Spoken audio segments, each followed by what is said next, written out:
Welcome to Car Shopping Insider Strategies. I'm your host.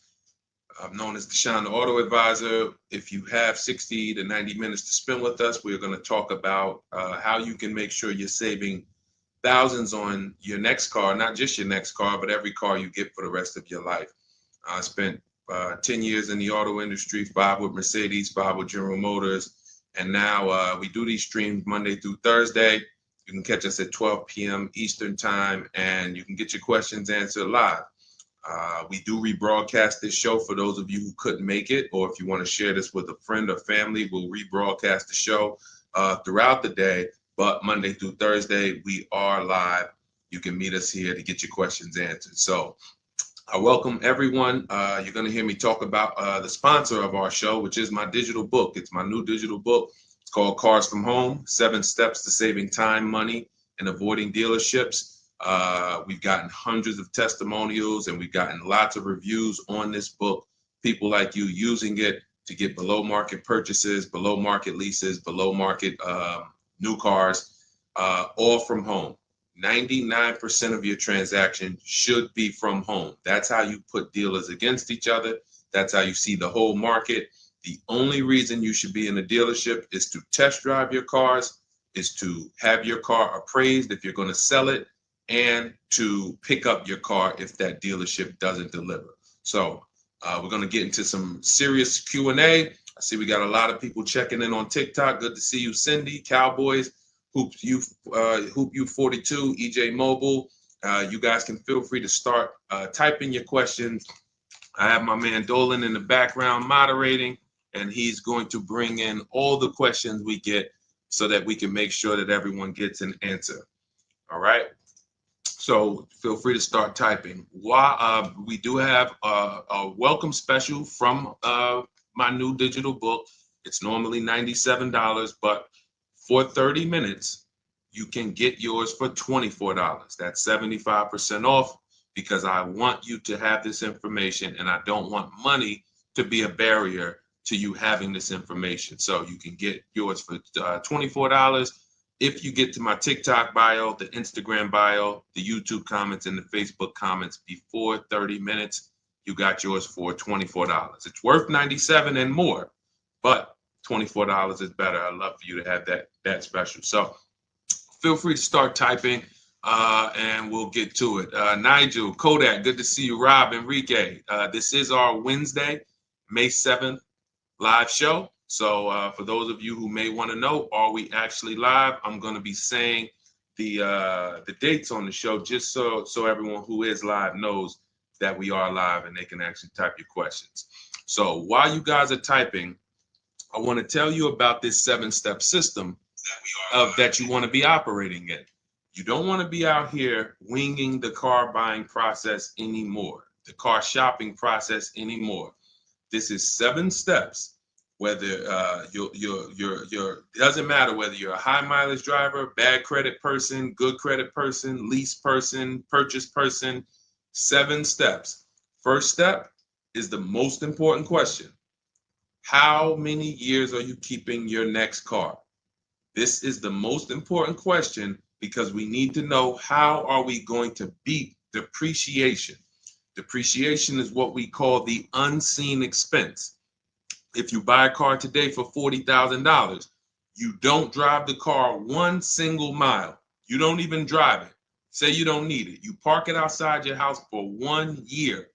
$40,000 car. Come back in a year, what's that car worth?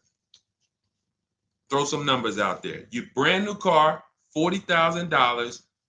It could be a used car too. You bought the car, you drop it outside your house, you never touched it. Is that car worth $40,000 1 year later? Didn't drive 1 mile. Didn't drive 1 mile.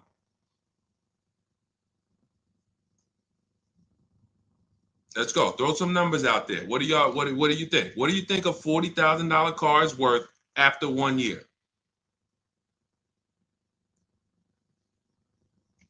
Let's go. All right. Come on. I know people. Let's get. I sometimes listen. I'm going to say this because y'all know I'm a straight shooter. For those of you who are just new here, I have to let you know, most of the people who have a hard time with us getting to the money, literally getting to the money. It's not a matter of the information. The information's proven. We got thousands of people using it. We got thousands of comments. We got hundreds of testimonials. It's the ability to focus. It is the ability to focus. We live in a world where it is very hard for people to focus, and that is where you lose. So I'm letting you know, when you come here to Car Buying Insider Strategies, you have to lock in. If you're going to be here, if not, you're not going to be able to win. You're not going to be able to use what we teach to literally dominate your car buying processes and have total wins, like Milligan, almost $30,000 off an electric car. Like, Just Ralph saving $5,000 off his brand new 2025s. He bought 2 of them. Dealerships dropped the price. The moment they came out, he got them back in December. They dropped the price on both of them over $5,000. Like, these are brand new high demand cars. You're going to see me share a bunch of people that like, whoa, those results look amazing. And these people are telling you they'll never buy a car any other way except the Cars from Home way with bids. But they focused. Whenever they met me on a video, social media video, hopped on a live, you have to focus, okay? And that's how you're going to win here. So let me talk to the focus people. I see you, KSA. I see you, Nisi, on Instagram. All right, I see you, John. We got you on YouTube. Jay, we got your question coming. So that's the depreciation. You buy a car for 40, your car is worth 30 a year later. It's worth 35 a year later. Even if you didn't touch it, you didn't drive it, you just literally parked it outside your house. So that means our cars are losing value daily, whether we drive them or not. So the reason why the most important question is our first question: how many years will we keep this next car? Because we need to determine, are we going to beat depreciation with a short-term lease, 3 years? Or are we going to beat depreciation with long-term ownership? Well, thank you, Will Rosa. Shout out to the people liking the show. If you are a long-term person, that's where we are purchasing. So that's step 1 in the process. Before you think about, Deshaun, what about my old car? I need to trade that. Nope, you're going to see we don't trade, we sell. But before you think about, Deshaun, I want this car. How do I get the best price on that? Before I think about anything, we are thinking about how are we going to beat the unseen expense, depreciation, because that is what most people overlook, and depreciation kills them, and they don't realize how much depreciation has killed them until they come years later to try to replace their car, and they're like, wow, that's all my old car is worth? Who's had that happen? Who understands that every time you have gone to replace your old car, if you replaced it in 3 years, 5 years, 6 years, besides the pandemic, when every single car was worth $7,000 more than what it was really worth, so you could buy anything and you could win. Besides those times, isn't it more likely that you went to replace your car and you're like, whoa, that's all this car is worth? Man, that's all you're giving me? Because the depreciation has really set in, and we have not held the car long enough to have that win. So that's why this is the most important question. Then we move to equity assessment, where we get bids. Then we move to deal structure, where we structure, what does a great deal look like? What does it look like if I lease this vehicle and it's a great deal? Not these bad deals I see on commercials. What does it look like for me to budget and make sure when I go shop, I'm not going over my budget? In fact, I want to shop way below my budget. That's what we do in step 3. Takes us about 10 minutes. Then we move to shopping. This is the fun part. And I want y'all to understand something. Shopping is deciding what you want. It's not buying it. It's not buying it. Shopping is deciding what you want. Okay? And what we tend to do is we mix shopping with buying. When I was in the dealership, I would have people, man, Deshaun, I don't know how I ended up with a car. I just went to Home Depot. I was going to Home Depot. I said, let me stop by the dealership. And now look, I'm leaving with a car. That's mixing shopping with buying. We don't want to do that. And then we move to step 5, which is we're multiple offers. Multiple offers. So you're going to hear as you stay on the stream and as you understand what we do in the Cars from Home process and why people are saving so much money and they're so happy enjoying their process is because of those 2 words, multiple offers. It puts you in control. It puts you in the driver's seat. It makes you feel like you are the prize. You're not begging anymore. Who's been in a dealership feeling like, man, why am I begging these people to take my money? Will anyone be honest? Anybody be honest and say, man, anytime you've been in the dealership, have you ever felt like, why am I begging these guys for me to give them $20,000 of my money? $50,000 of my money. So what we're going to do is when you start getting multiple offers, you're going to see, whoa, this thing flips on its head. Now they're coming to me. Okay, so this is just initial mindset of the difference with the Cars from Home process. Step 6, we go and tie up our paperwork. Again, if you notice, all of this stuff I'm talking about is done from home. The only thing we do in that dealership is test drive, come on home. And you're going to start now enjoying your test drives. So you probably can't even, you've probably been scared to go test drive. Sean, I'm scared to go test drive. I don't want to, because they're sitting you down. Thank you, Paul. Thank you, Paul Sperling, for being honest. I see you on Facebook. That's where you've been nervous. Man, I don't want to go test drive. I'd rather just, but what you're going to start doing now is enjoying the shopping because you're test driving, going to another dealership, test drive this. Sometimes people go with their families and say, hey, family, good news. We're going to go out this weekend. We're going to test drive a bunch of cars and we're going to decide what the right one is for our family. The kids are happy, wife's happy, husband's happy. Yes, let's do it. Get to the first dealership, test driving the car. All right, what do you think, guys? Oh, it's okay, it's all right, it's nice, we like it. Okay, now the kids think we're going to see 3 vehicles. Next thing you know, Dad's sitting down with the salesman. Hey, we got a great sale, today. It's a 1-day sale. That's a lie.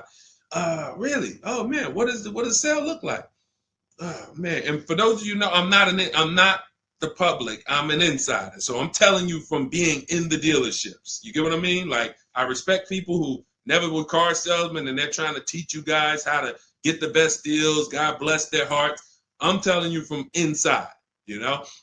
So next thing you know, the husband's sitting down talking numbers. Kids are like, hey, Dad, what happened? I thought we were going to, hey, hold on. Daddy's working out a good deal here. Hold on. They got a 1-day sale. Not realizing they've completely taken you off your shopping process, which is your power, deciding what you want. And then once you decide what you want, you have multiple dealers compete while you sit at home. Right where I'm at, right where I'm sitting is where I have made my last probably 5 car deals for myself and my family from right here. Bids. So now that we open it up, we gave you a little mindset of what Cars from Home is about. We got questions coming in. I see Jay on YouTube. I see Robert on TikTok. For those of you who want to know if we're live, we are live. It's our Wednesday, May 7th episode. We're live every Monday through Thursday at noon.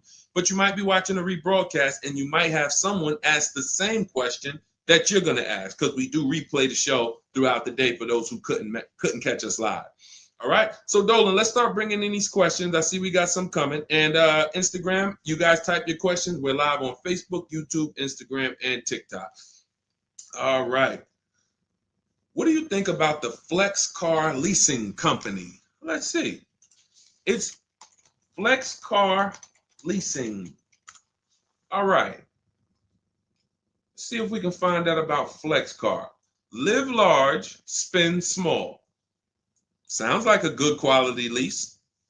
That's literally, listen, I leased my first car, I was 22. I had other friends buying cars. My payment on my Pontiac G6 was $256. It was a $20,000 car.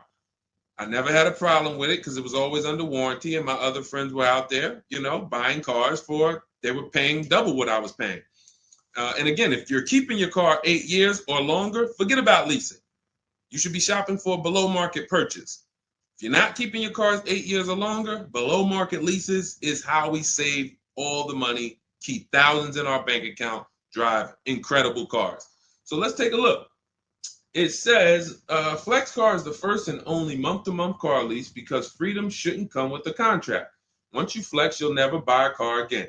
Now, I like this. We're just judging it by what do we get to drive? Here's how you judge leasing, y'all. What do I get to drive and what do I pay for that? For example, I told you guys my first lease was $20,256 a month. Then I got an Infiniti G25. Our payment was, that was early. That was like 2011. It's like a $35,000 car. I want to say I was like low threes or either high twos. Ridiculous deal on it. Wasn't no more than that because after that I got an Infiniti Q50, $45,000 car. My payment was $325. After that I got another Q50. I had 3 Q50s in a row. My next payment was $345. My last one was $365. That was all of these are $45,000 cars.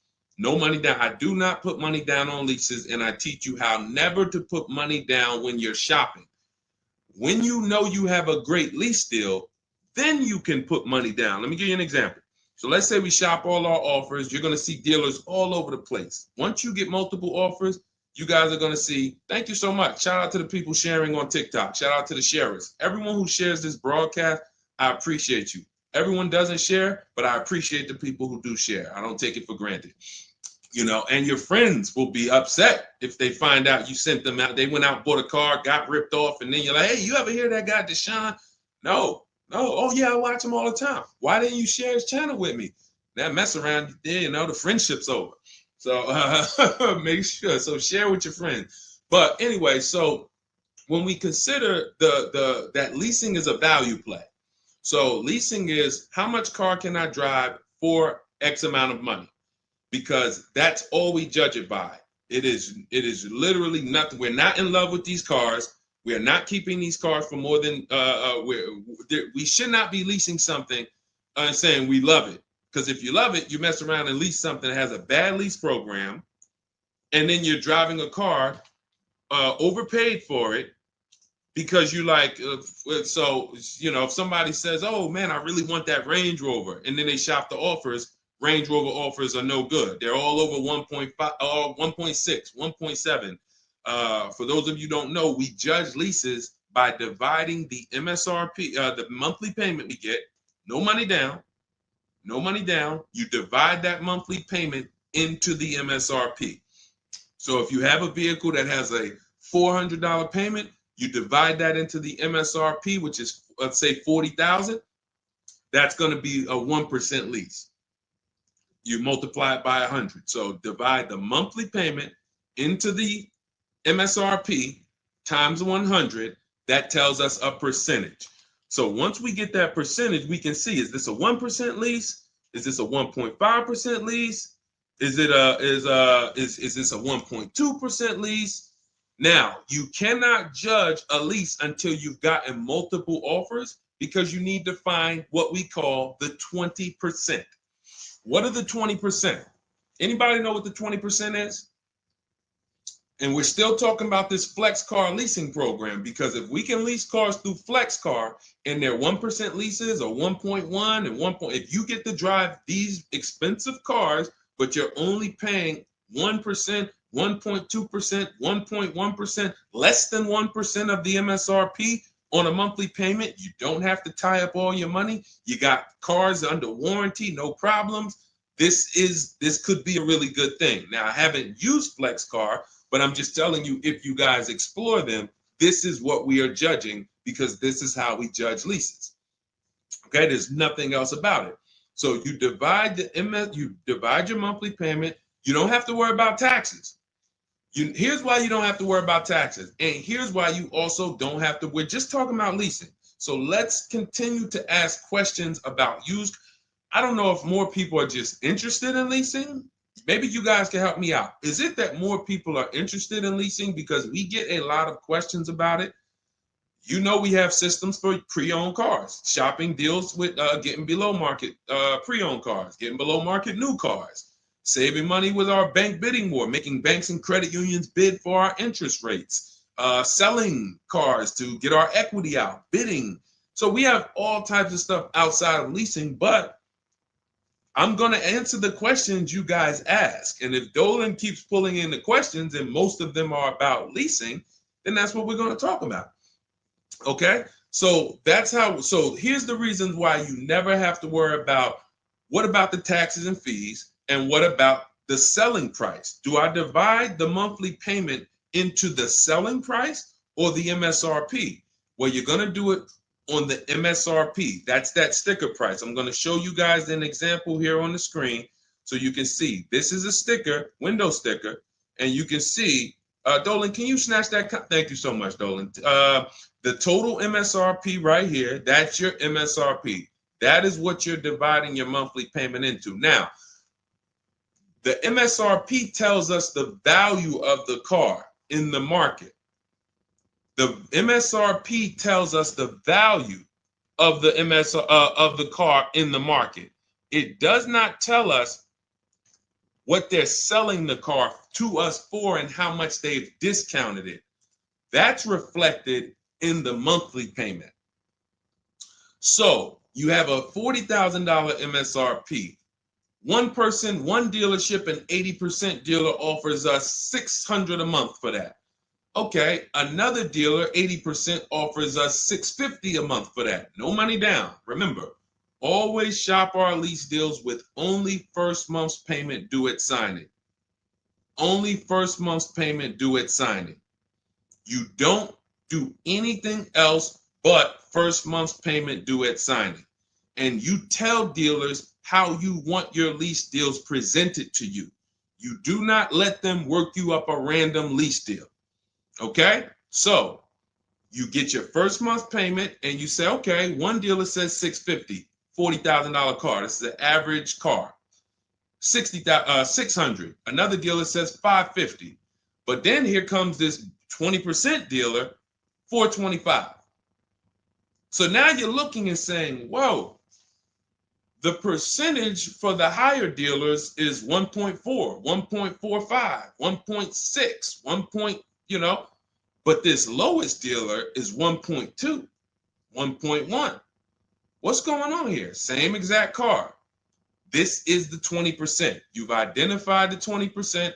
They've identified themselves, and the lower sales price that they're giving you is reflected in the monthly payment. So so the monthly payment is where we can see the discounts, not the MSRP. So we divide that monthly payment into the MSRP, gives us that percentage, and we can see those with the lowest offers, lowest percentages have made us the best deal. And we always make sure we tell them, put your taxes and fees into the payment. Okay, now I have templates for this. So everything we do is by email. If you guys want to take this and use it, you want to try calling around, just remember this stuff. For those of you who do not want to remember it, you're like, Deshone, give me the blueprint, give me the step-by-step. We have everything in my digital book, Cars from Home, 7 Steps to Saving Time, Money, and Avoiding Dealership. I wrote the templates out. You just fill them in, blast them out. We show you something we call the 25-to-5 strategy, where you connect with 25 dealers in 20 minutes, and your goal will be to get 5 offers. So as our welcome offer, you can get your copy for 75% off, normally $97. But if you head to my TikTok bio, you won't leave the show, Instagram bio, YouTube comments, or the Facebook comments, you can get yours for $24, which is going to be 75% off. It's a digital book. You'll have it by the end of the stream. Okay? But this is very important. When we're judging lease deals, whether it's through FlexPay, whether it's through an individual dealership, it does not matter. We are judging them based on value. And the lower percentage I'm paying to drive X amount of car, the better value that we're getting. Okay? That makes sense? Type dollar signs if that makes sense. If anybody needs me to go deeper on that, we can certainly go deeper. Okay? I just had to, there's somebody named Pop. We blocked him on TikTok. He said, talk too much drama to drive a car. He never say that with a house. And if he would, he's totally ignorant. And here's the thing. We have been taught by the auto industry, a multi-billion-dollar industry, that we know as the public takes advantage of people and rips them off. As an industry, not every dealer, but as an industry, they take advantage. They do not get sued. We have people who are driving the same cars, paying $200 more, same exact car. No one is getting lawsuits. You're ripping us off because you've taught us that we should be able to come into the dealership, make a $30,000 transaction on the low side. The average car price is probably 40, 45 grand. They've taught us that they've taught us we should be able to make that decision in 1 hour with no real competition and no real information. So when we talk about strategy and the way we save money, when you look at somebody like a Marie, hey, just wanted to reach out and say thank you. I love these emails, by the way. Those of you who have my book, who are using it, please continue to send me these types of emails. Marie said, just wanted to reach out and thank you. Using the guide, I saved over $13,000 off MSRP, got my payment to be hundreds lower per month and maintenance included with no money down. Just wanted to say thank you. 2025 GLC 300 coupe, fully loaded. Now, some of you have this exact same car, or you know someone with it. You know someone with it. And they probably went out, got it traditionally in 2 hours, did very little shopping because they wanted this car. But Marie used the cars from home process, got my book, $24. Hopefully she got it at the welcome offer for $24. And that $24 investment saved her $13,000 off this new car. $13,000. We are not here on Wednesday, May 7th, to talk about hundreds of dollars. And these are the people who would be warning you guys to say, hey, you better have a process. And if you don't, that's okay. You don't need a process. Just know you're overpaying. And just understand that the car business has mastered sending you down the road in your car and you overpaid and you're smiling. It's a very, very powerful business, multi-billion-dollar machine where you could send hundreds of people down the road smiling and they literally overpay. You just made $5 grand on them, $8 grand on them, 10 grand on them. That, you know, there's a saying in the car business, the happiest customers are the ones you make the most money on. That is a saying. So the happiest customers, the ones that are no, hey, listen, you got to do better, man. Hey, man, I'm still not happy because you still don't feel like you got a good deal. Those are the people that you make the least money on. Still making money on them because they're not comparatively shopping. But the ones who, oh, Joe, you were great. You made this so easy. Go see Joe, everybody. Meanwhile, Joe's making 8, 10 grand on you every single time. So appreciate the people who value having a process for the most expensive purchase some of them are going to make. We're not buying homes like we used to. So some people, cars are going to be the most expensive purchase that you make. So I appreciate the people who value how serious that process is. All right, Dolan, let's keep them going. Next question. We got a lot more coming in. Lady V, how are you? What are the major updates for the car buying strategy? Oh, are you in Cars from Home? I announced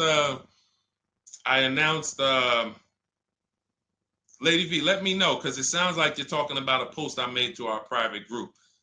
Actually, if you check Leasing Like a Boss, what we just did is we turned our 25 to 5 shopping process, which was you. By the way, guys, this is somebody, we have 2,300 people in our inner circle who use the Cars from Home strategy. They don't like reading, not all of them. They prefer videos and coaching. We have coaching calls first and third Wednesday. We got one this afternoon.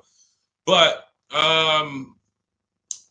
what she's asking, I announced that we were upgrading again our process because we made it even shorter. And guys, we're getting cars in 45 minutes. We're getting lease deals in 45 minutes over a 3-day period, 45, 60 minutes. Literally, we are having people bid in a process that used to take us, even our people who are good. Like you look at somebody like Rosalie. Rosalie, some of you know if you've been on the stream, I continue to celebrate her. She got 3 cars. At once, she had to get 3 cars for her sons. A Nissan Rogue, $36,000, $399 a month, sign and drive. CX-30, $28,000, $339 sign and drive. That's a 1.2% lease. And then Mazda CX-50, $40,000 vehicle, $420. 1% leases, and then one, just killing it. Probably. And then she got $6,700 selling her old leases. She sold 2 leases because in step 2 of our process, we teach you how to sell not just your cars that you own or that you finance. Who didn't know you could sell a lease? Type me. Let me ask this too. Who didn't know you could sell a car that you did not have the title for? It's not paid off yet. Let's ask both. Who didn't know both of those? Because I've seen people in my career that say, listen, Deshone, as soon as I make my last payment, I'm coming to get that. As soon as I get the title. And I'm like, where did you think that you had to wait for the title paid off to? So who didn't know that? So literally, I see you, Nina. Thanks for being honest. Appreciate you. All right. Thank you, yours truly. I appreciate the people who are always willing to be honest, because you're the ones who are going to really, if you can't get the bad news, you are literally not going to be able to get to the good news. Like, you got to realize the people who they have a very tough time is they just think, Deshone, I know way more than you. Even though you've been in this thing since 2006, you got all this experience, you done worked for this, been a finance manager, had your own brokerage. Deshone, I still think that I know this more than you. Very tough time helping them. But other people, you guys can win very simply. So when we look, she's asking, we were getting these cars in roughly an hour and a half, 2 hours from home. Now I'm doing it in about 60 minutes, but I created a quicker process, cut some things out, and we just are uploading new things to our membership page that are going to have people literally popping in over a 3-day period. Morning, 10 minutes, afternoon, 10 minutes, evening, 10 minutes. You do that by your second day, you're going to have 5, 6 offers, 7 offers, and be ready to close the deal. Like that quick. That quick. I'm always about quicker. Deshone, y'all getting cars in an hour and a half from home. Yeah, but can we do it quicker? So that's what we got. So check Leasing Like a Boss, and you'll see some of the new videos already in there. And thank you, Daniel. He said it's worth the price. And it's in the book. So very important to understand.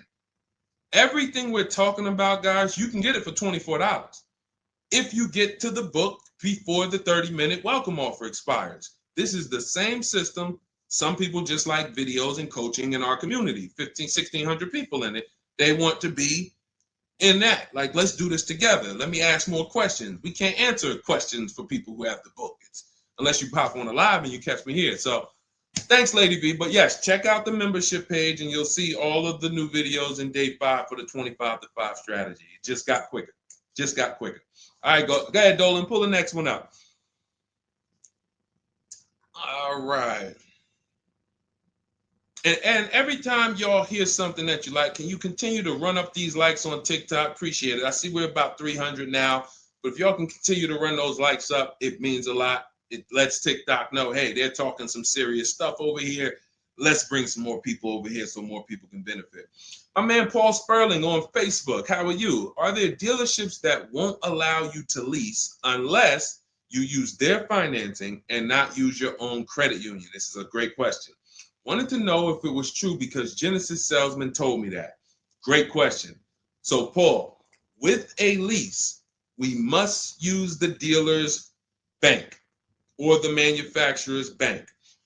It's not like a finance where we can go and we can get our own financing. We can shop around for our own financing. And the reason we're doing that is to make sure that they're not overcharging us for the financing. So we have a process we call the bank bidding war, where we strategically let tons of banks and credit unions shop our credit without it lowering our credit score with all these inquiries. And we do it within a window, and it allows it to only show, it only affects our score as one hard inquiry.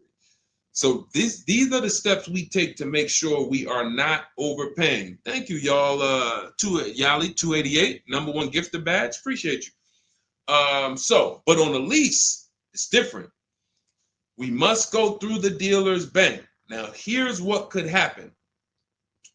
With a lease, there's something called a money factor, which is an interest rate. That's an interest rate on a lease. It's called a money factor. Now, dealerships, if they know you are not shopping, and some, the 80%, even if they know you're shopping, they're going to mark up the money factor. So they're going to create and quote you with a higher money factor. This is why going in and asking for the invoice does not matter. You don't know what the hidden money is. What are the rebates? What is the incentives? What is the money factor? You don't know. Did you mark it up? Did you not? Can't see it. It is totally undisclosed. There's no way for you to see it. So how do we make sure this doesn't happen? Multiple offers. Because when we know you're shopping now, and again, you're going to see as you guys get multiple offers, sometimes it's not going to matter. You're still going to see offers that are extremely high. And you're like, these guys are still quoting us high, even though they know we're shopping. Correct. Because this is what they sell their cars for. And they will sell this car to someone else for the higher price who does not have strategies before they discount it to sell it to you. They would much rather say, Mr. Customer, that's my best deal. I'm sorry if it's not in your budget, but that is my best deal.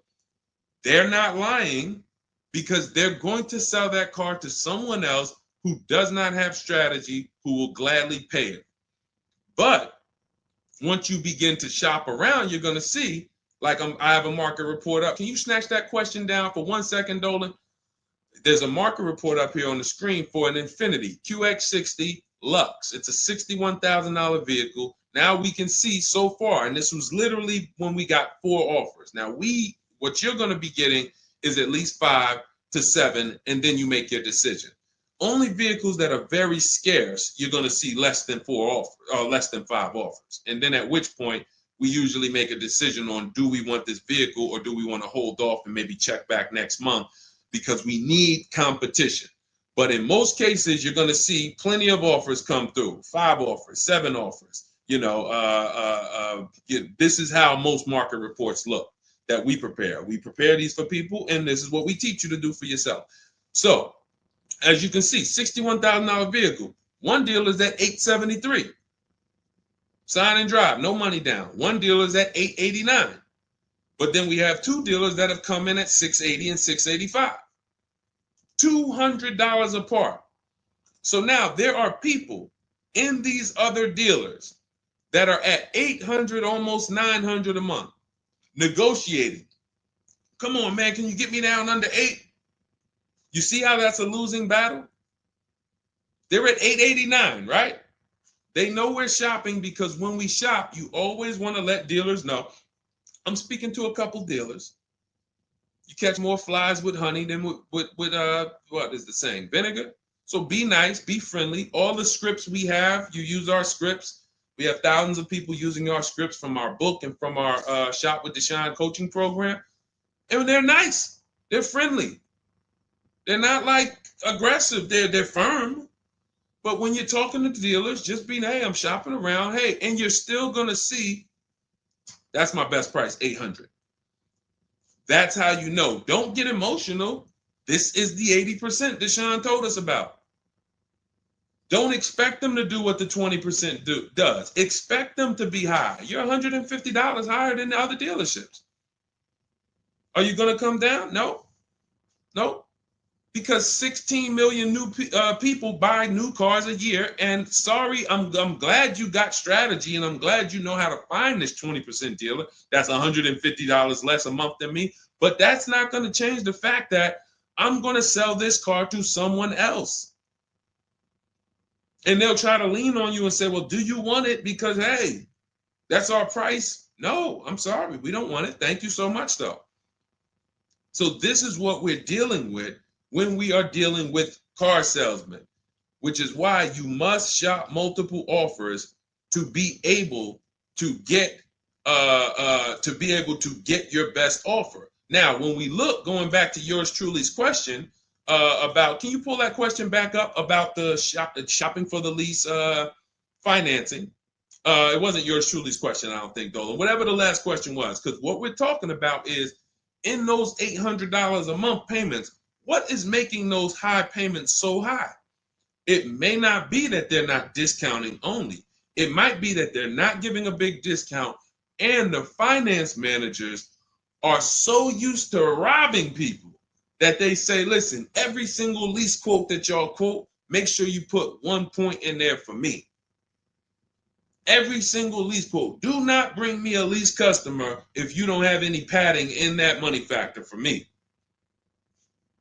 And that's what they do. So they are not going to lower the money factor. They can't. There was salesmen. I remember when we were salesmen, they used to start negotiating the rate. Hey, what if I could get you down to 3.9 or 4.9? The finance manager come out and say, why are you saying that? You're giving away my money. You negotiate the car price. You negotiate with their trade with them. You don't negotiate my money, because the finance managers are like, hey, when it comes to that rate, that money factor, those interest rates, that's my money. And there are some dealers who have it built in, which is why you must comparison shop. You stay at home. Again, if you want to do it your way, you want to call around, you want to get at least 5 offers. Using our way, we'll show you how to get 5 offers, contact 25 dealers in 20 minutes, and then literally in minutes, you got offers coming into your inbox. But whether you're doing it our way or whether you're doing it your way, stop doing it their way. Their way is just come on in, think you can negotiate back and forth, and then once you hear a number that you feel like it sounds good, that's when you take it. Losing battle. Okay? Let's go, Dolan. Pull up the next one. All right, I see we got a lot of questions. We got Nina. For those of you who don't know, we are absolutely live. This is our Wednesday, May 7th live. We're live every Monday through Thursday at 12 noon, so you can meet us here. If you couldn't catch the whole stream, we will rebroadcast this show throughout the day, so you can have your friends, family watch it, or you can catch up on some of the things you missed. We'll replay all through the rest of the day. And on the weekends, we take all the shows from the week and we rebroadcast them out, so everyone can catch up on things throughout the weekend. All right. And most times you're going to hear someone ask the same question you were going to ask. All right. When getting quotes for your Adrian on Facebook, when getting quotes for your car for trade, who all should you get quotes from? This is a great question, Adrian. 6 companies right now. 6 companies. And we could throw a 7th in because Rosalie sold hers to We Buy Any Car. So this is step 2, guys. This is called the equity assessment, because we don't trade. Trade is a curse word here. The only people who have to trade using our system are people who've buried themselves in negative equity, and now we're working a transaction to get them out of it.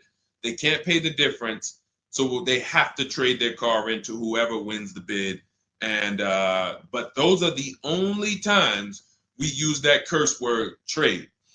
In every other case, we are selling our car to cash buyers because we're separating our transactions. We separate who we buy our car from who we sell our old car to, from who we get our bank loan from.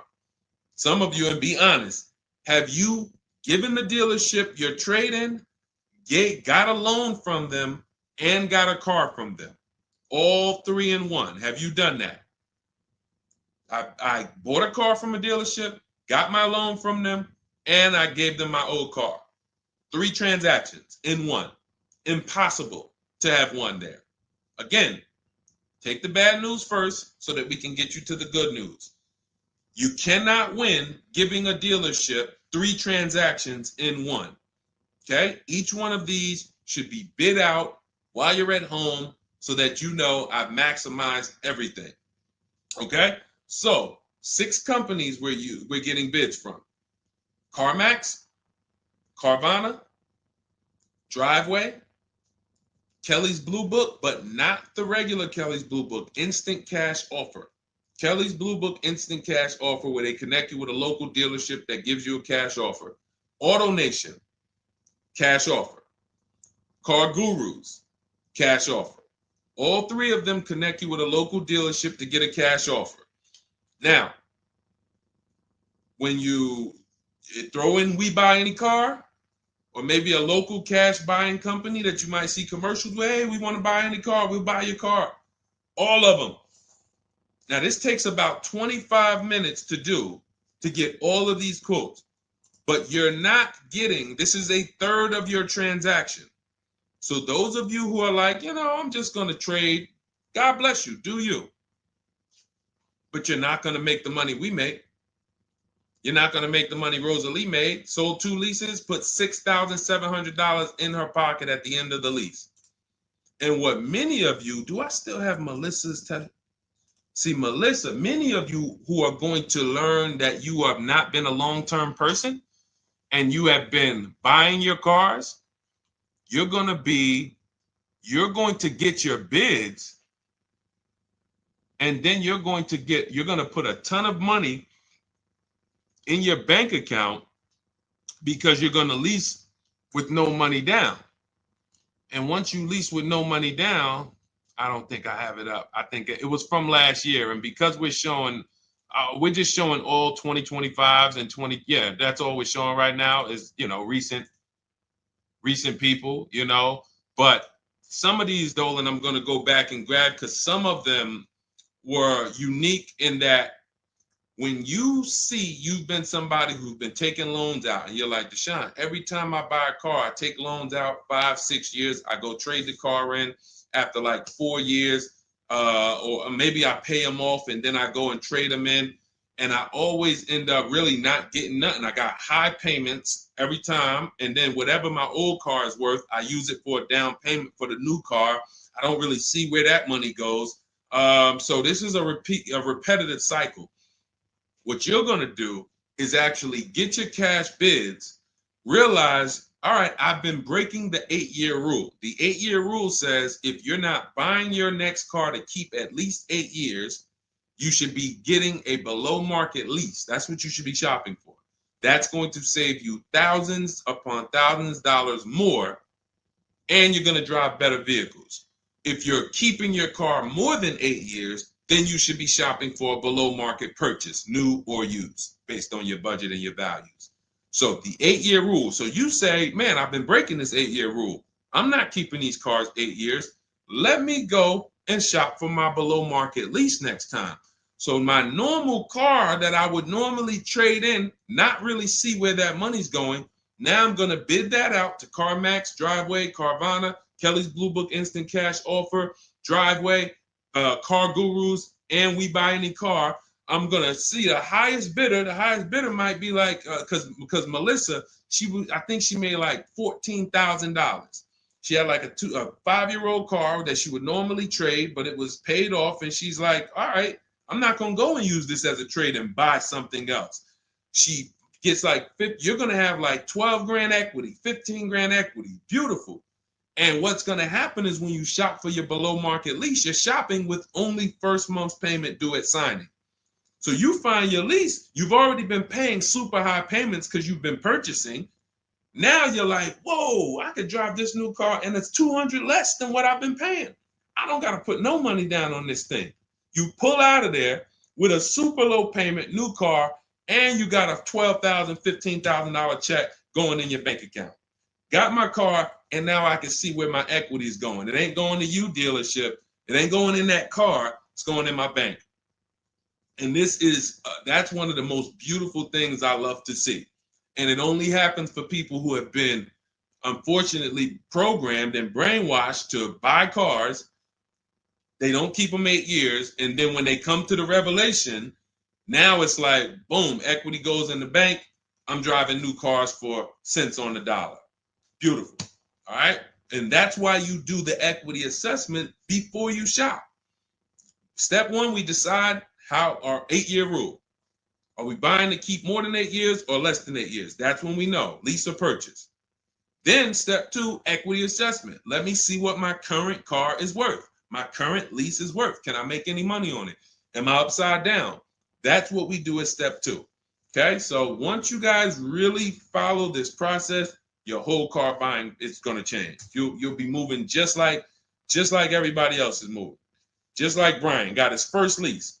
First lease using our system. He said, just finalized my first ever lease using your system. 2025 HRV Sport, all-wheel drive, $30,500 MSRP for $395 a month.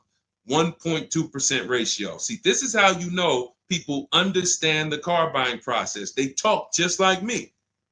They talk just like me. They know the process.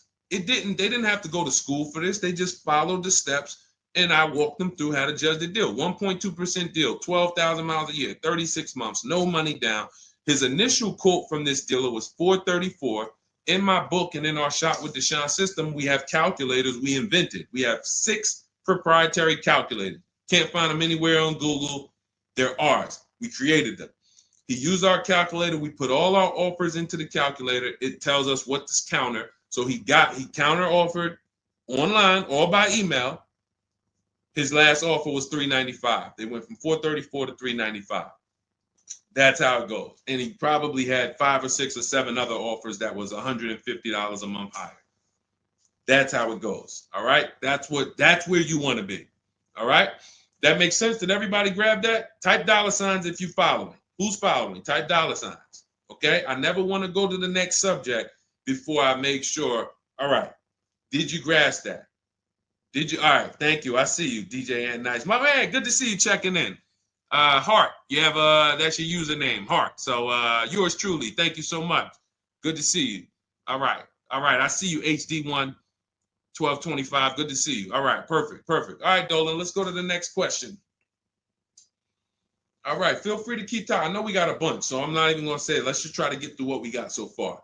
Should there be a set length of financing depending on the year of the car? Great question. So we have something we created called the Rule of 72 and the 10th birthday. This is, all right, there's something we call the repo recipe. So when I was in Mercedes, this happened more often with Mercedes. People, 4 expenses that we need to take into account when we're financing a car. 4 expenses. The cost to acquire the car, and most people are taking a loan. So it's the cost to acquire. Then you have the cost to repair it. Well, let's say this. You got your insurance. You have your maintenance. And on some cars, maintenance does become serious. On a Mercedes, your oil change is $200. Your brake fluid change and your service B is $400 to $500. So there are cars that we have to take into account the maintenance being serious. Then we have gas. So even if you have a car that maintenance is low, you still have gas. So let's just wrap those 2 together. And the 4th expense is what really, really hurts people when they have something that breaks. And when we have something that breaks, what we typically don't want is a car payment.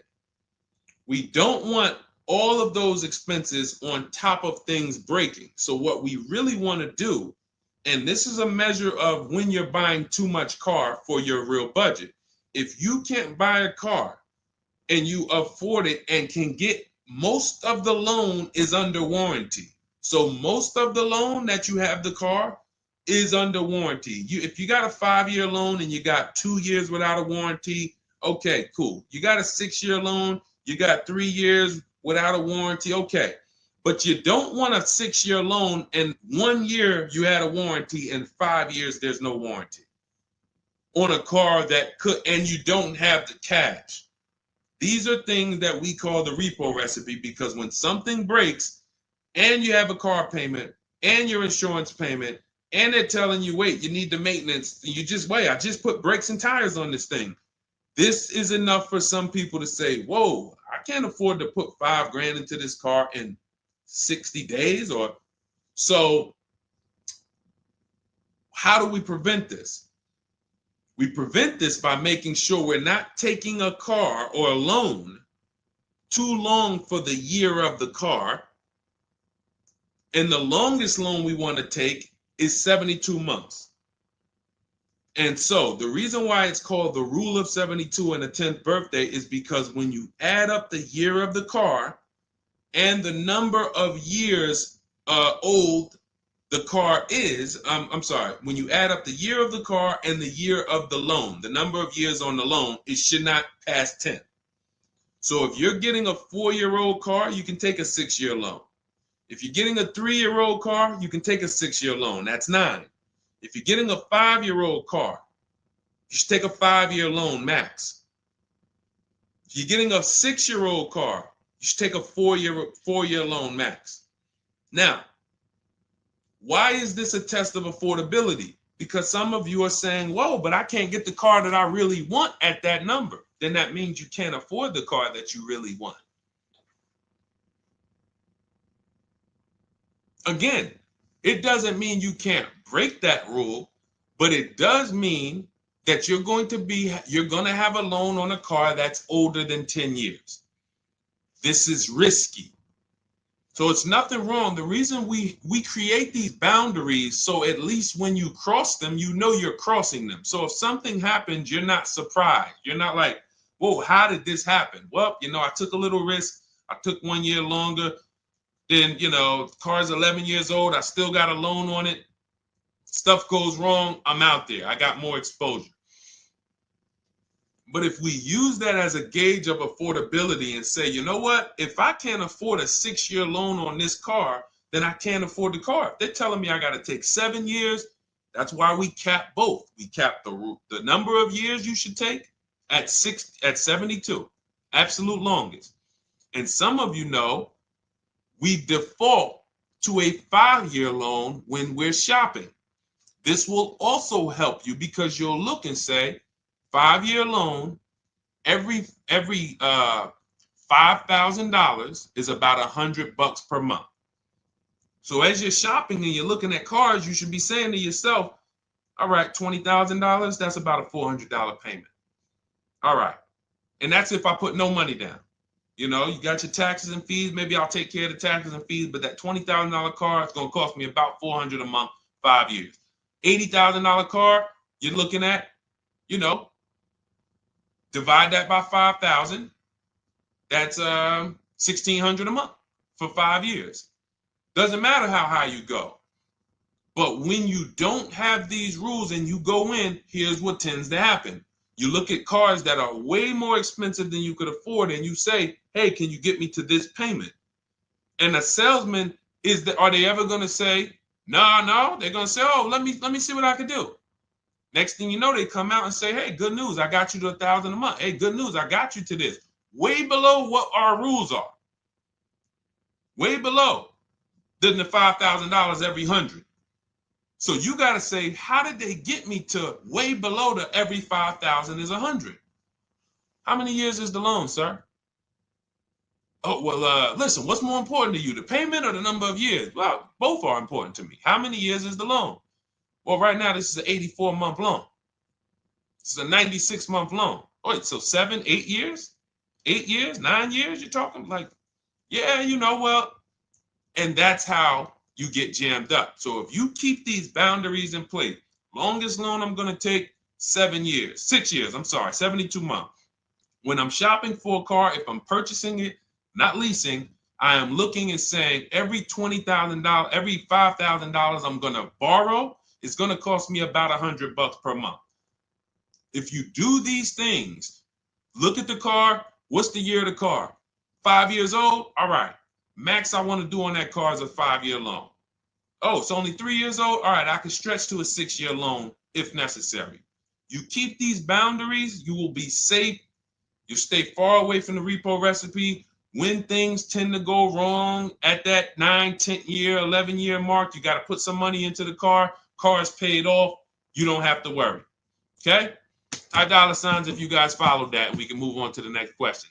Everybody clear on that? Colin Moore, welcome to the community. New follower. We are live. It is our Wednesday, May 7th episode. You may be watching us live at noon, or you might be watching a rebroadcast. We rebroadcast the show throughout the day until our next show tomorrow, which is at noon. Monday through Thursday, we're live at noon. You can please tell your friends who are shopping for cars, meet us here. they'll be shopping for cars in the next 6 months. This is where they want to be. And they really don't want to wait. I mean, I'm trying to get people to stop waiting till they need a car to go and start learning this stuff. You want to be in the market 90 days before you need a car. We've been programmed again to wait until, and it's probably the anxiety. I put it off to the very end. We've just been programmed to wait until the very end, and then we go in and now we have desperate vibes. We're like, oh, I got to take anything I can get. We really want to be strategizing our car purchase early in the market, able to say no to offers very early. This is power, where you can say no. You can email. We have dates that we give the dealerships of, hey, this is when I could buy a car. I could buy it today, but I don't need it for, 2 months, 3 months. That really puts us in a position of power because everyone they're dealing with is desperate, walking in saying, I need a car today. Oh, I hear these cars are hard to get. All of this wrong, desperate energy that's going to make them pay more. That's what they want to sell. We come with, no, we can make a deal today, but we don't have to make a deal today. And when we come like that, it really positions us to, next month, the car salesman will be like, man, I ain't sold a car in 4 days. Oh man, let me call Kevin Gilder. Hey, Mr. Gilder, are you still in the market? Yeah, I'm still here. I told you I got until I got a couple months. Oh, cool, man. Listen, I think I could get that offer you made last month. We couldn't do it last month, but we were super busy. Everybody was in here, man. We charging them all of this money, but right now we're pretty desperate, and I would like to take your offer to my manager. Sure, definitely. That's obviously not what they say, but that's what they're thinking. So you want to be positioned for that. If you shop every single time in an emergency, you're not going to be able to be positioned for that. Okay? We don't want to be in the habit of emergency shopping. Not here. Once you have this way, you'll be like, oh, man, I could get in the market early. All right. Go ahead, Dolan. Oh, for those of you who are like, Deshone, there's no way I'm going to remember all of this stuff. Can you give me the whole blueprint? Write it out step by step. That's my new digital book, Cars from Home, 7 Steps to Saving Time, Money, and Avoiding Dealerships. And it's 7 steps, whether you are purchasing, whether you're leasing. We get below market leases. You're going to get below market leases, below market new cars, below market used cars, below market financing, because you're going to have banks and dealers bidding for your financing. If you're a high mileage driver, there's 3 different strategies for exactly how you need to be moving as a high mileage driver. If you have negative equity, there are 2 strategies in there to help you move from negative equity to your next purchase. This is all in 7 steps. Very simple to follow. So you can get your copy. It's normally $97, but you can get your copy. Part of our welcome offer, 30 minutes only. If you visited already and that timer started, once 30 minutes goes to 0, it is now $97, which is worth every penny. But I'd rather you get the welcome offer. So go grab it. TikTok bio, Instagram bio, Facebook comments, YouTube comments. Click those links. Go grab your book and come on back to the stream. Make sure after you get the book, you screenshot the thank you page because it has my support team's email. Sometimes you're typing fast, type your email wrong. You don't see that book in 10 minutes, just send an email to my support team. They'll get you your book right away. All right, go grab it before the 30 minutes is up. Go ahead, Dolan, shoot the next one. You don't want to have your own financing all the time, pure knowledge. Sometimes dealers have 12, 13 banks sometimes. Sometimes they can beat what you get on the outside. The key is creating a competition. Thinking about a 2025 Land Cruiser for $62,000, $5K down, any advice? How do we know that's a good deal? How do we know that's a good deal, everyone? Now, mind you, that's how a lot of people approach the car purchase. I'm thinking of this car, all right, I'm looking for, I got 10 grand down. What we haven't, so here's what you discussed in this statement. I'm gonna read this question again, and you're gonna see 2 pillars that unfortunately we're combining. Thinking about a 2025 Land Cruiser. So now in my mind for 62K. Now, this is a new car. With our new car system, we use the bidding. Thank you so much, Daniel. See, Daniel knows. I think, Daniel, you have our book, Bidding the Market. So that's where we're missing everything. So now we're looking at the new car, which means what our process is, we're connecting with 25 dealers to get bids. If you said, Deshone, I called around, spoke to several Toyota dealerships, and the best dealer that I found who's going to offer me a car is going to give me $8,000 off. But I got 5 offers. I got 7 offers. Some people said they're not going to do any discount. Some people had $3,000 in fake fees and dealer adjustments. Some people had protection plans and they took off a little money, took off $5,000, but they had all of these fake fees. So it's really not even like they took off $5,000. But one dealer didn't have the fake fees and he discounted $8,000. Boom. That's a bid. You did it manually. Didn't do it our way. That's just fine. But that is allowing you to have the peace of mind that I'm getting a great price on the Toyota Land Cruiser. Separately now, we're moving to our financing because you said $5,000 down. Therefore, you're getting a loan.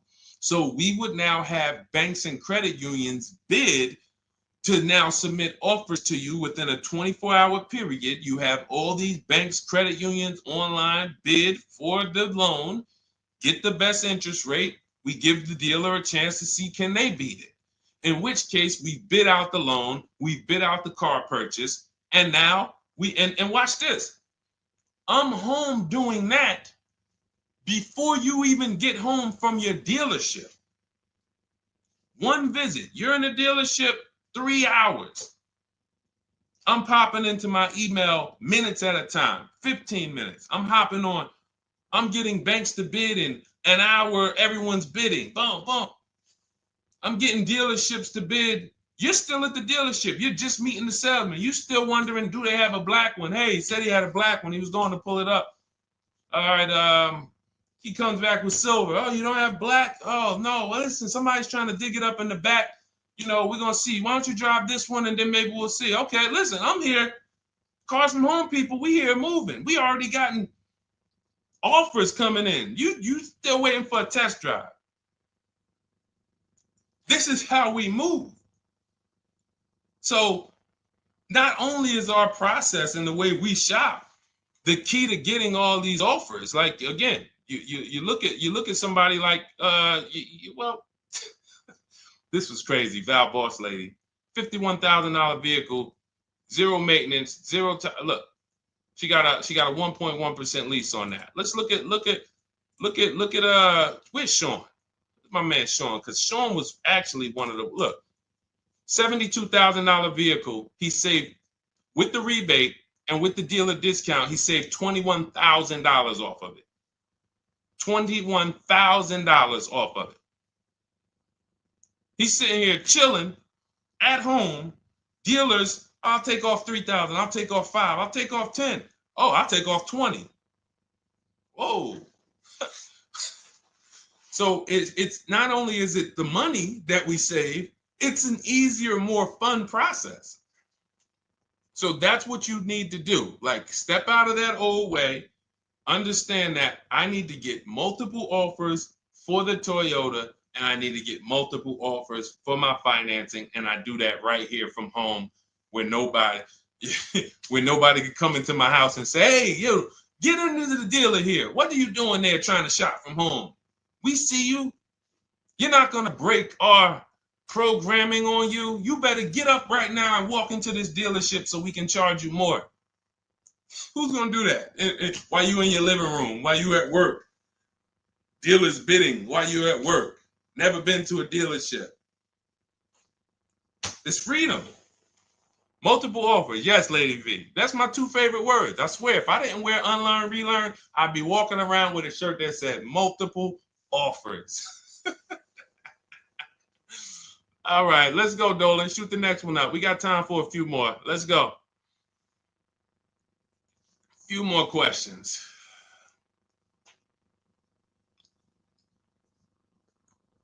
Atiba on Facebook. How is the best way to sell your personal car? Is that in the book? Yes, that's our equity assessment. Step 2. Step 2. Multiple offers. Get your 6 to 7 cash offers. And if you don't need to replace your car, just go and get your check. Do your inspection, get your check. Cash offers, CarMax, Driveway, Kelly's Blue Book Instant Cash Offer, Carvana, AutoNation, Car Gurus. You want to throw We Buy Any Car in there? 7 offers. Get your cash offers. Now, if you are replacing your car, we are timing the transaction.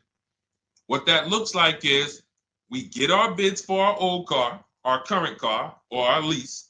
We assess what our equity is, and then we go shop for the new car. And once we find the best offer for the new car, we then go in. We'll give the dealer a chance to match it, but they usually can't. Hey, I'm selling my car to We Buy Any Car. You know, they're giving me this. Can you beat it? No, that sounds crazy. I can't beat that, because they're not going to win 2 bids. They're not going to beat all of the new car dealers or the used car dealers to sell you a car. And then they can also beat all the used car cash buyers to buy your old car. They'll be out of business. So you go pick up your new car, drop off your old car, or go drop off your old car, get your check, drive over, pick up your new car. Maximize both transactions. It's a beautiful thing. That is the way it's done with us most of the time. Very rarely is the dealer we're picking up our car from the same one who's buying our old car. Very rarely. But yes, absolutely, that's in the book. All right, let's keep it going. Dolan, next one.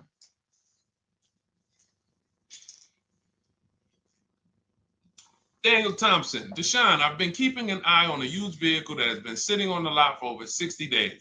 What is a good amount to ask off the sales price without teeing off the dealership? Thanks for your time. So if you've been watching the vehicle, and this is the benefit of being in the market early, used car markets change, used car trends change. You can see prices going up, you can see prices going down, you can save inventory that you've been looking at. You know, I show you in our multiple marketplace strategy how to save the cars that you're looking at, create these save listings. Every new car that pops up, you get an alert for it. This is why when you know the market, like Daniel knows the market for this car, if he has on alerts, every new car that pops up, he knows about it first, and he can actually jump on that car quicker than anyone else, because other people will hesitate because they don't know the market. So they'll say, hey, what about this car? Oh, they just listed it today. It might not be a good deal. Well, Daniel will know if it's a good deal because he's been watching the market to know, yes, that's a good deal. No, it's not a good deal, because the really great deals where dealers say, hey, we're just going to move this car. We want it gone in 24, 48 hours. Those are not going to last. So literally, once they list them, you want to be able to say, oh, I saw that first and I know the market. Hey, you call. Oh, just got a cramp. Went to the gym earlier, dehydrated. Went to flex and my arm said, no, you're not going to do that. So, but once you know the market, you literally can jump on things fast. Now, in the case of also watching the market, in this case, we see a vehicle that's sitting. Long as we verified there's no bogus fees on it, only fees on a car we're purchasing, used car or new, should be tax, documentation, and motor vehicles. That's it. Tax, documentation, motor vehicles. In some cases, in certain states, you may see smog or something. Should be very small. Very, very small. Shouldn't be anything else for $300, $400, $500, $600.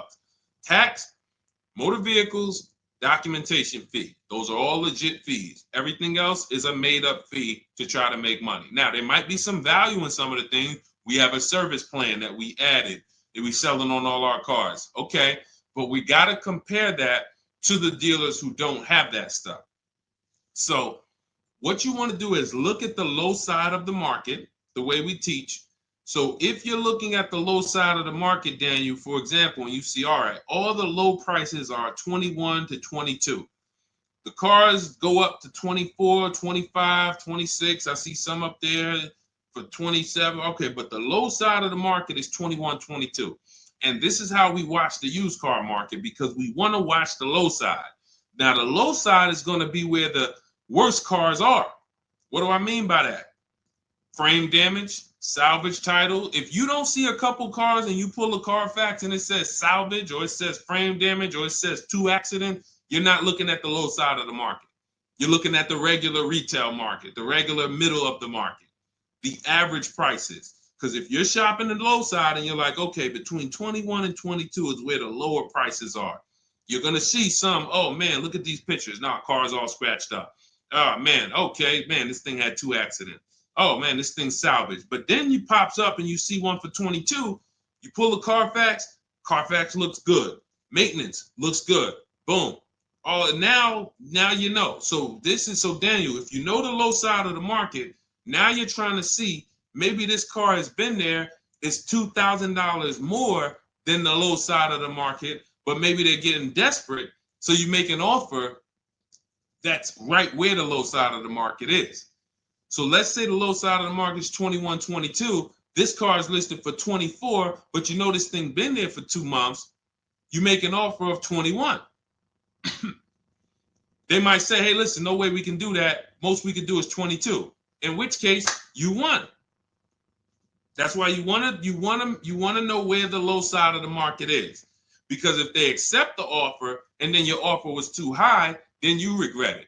So if it's 24, it's been sitting there, you offer them 23, 22.5, they say, yes, we'll take it. Then it's like, man, was that the low side of the market? No, the low side of the market was 21 to 22. So let me offer 21, see if they'll bite. And if I land at 22, then I'm happy anyway. If I offer 21 and they say, look, no way we could do that. We could do 22.5. That's the lowest. We can blow this car out, and you won anyway. This is why knowing the market, this is all we teach. Whether you're in Shop with Deshone or a video checklist, or whether and watch this. The thing about our process is every time you use it, it gets quicker. So the longest it's ever going to take you to get a car using Cars from Home is the first deal. Second time you coming through and you're like, okay, I know what to do now. I know where to go now. Yeah, I remember this from my last time. I remember this. That's why Rosalie got her QX60 last year. And then she got 3 cars at once. Because she's like, I got mine. Now I just got to rinse and repeat 3 times for my sons. So that's what you need. That's where you base your offer on those things, Daniel. All right? All right, great job. All right. All right, it's go ahead, Dolan threw up one more. All right, I'm trying to see. I'm looking at time and I'm like, all right, let's go. All right. Is it true that finance bank will require a certain amount down to get you approved? Absolutely not. Absolutely not. You can do no money down financing. Here's what's happening if anyone's requiring money down for finance. It could be based on your credit, but more often than that, it's based on how much you're trying to borrow relative to the price of the car. So let's say a car is $25,000. Now, this is how the ability to shop affects your deal in the long run. Because if you overpay, the bank is not going to tell you. It's not their job to say, yo, you're overpaying for this car.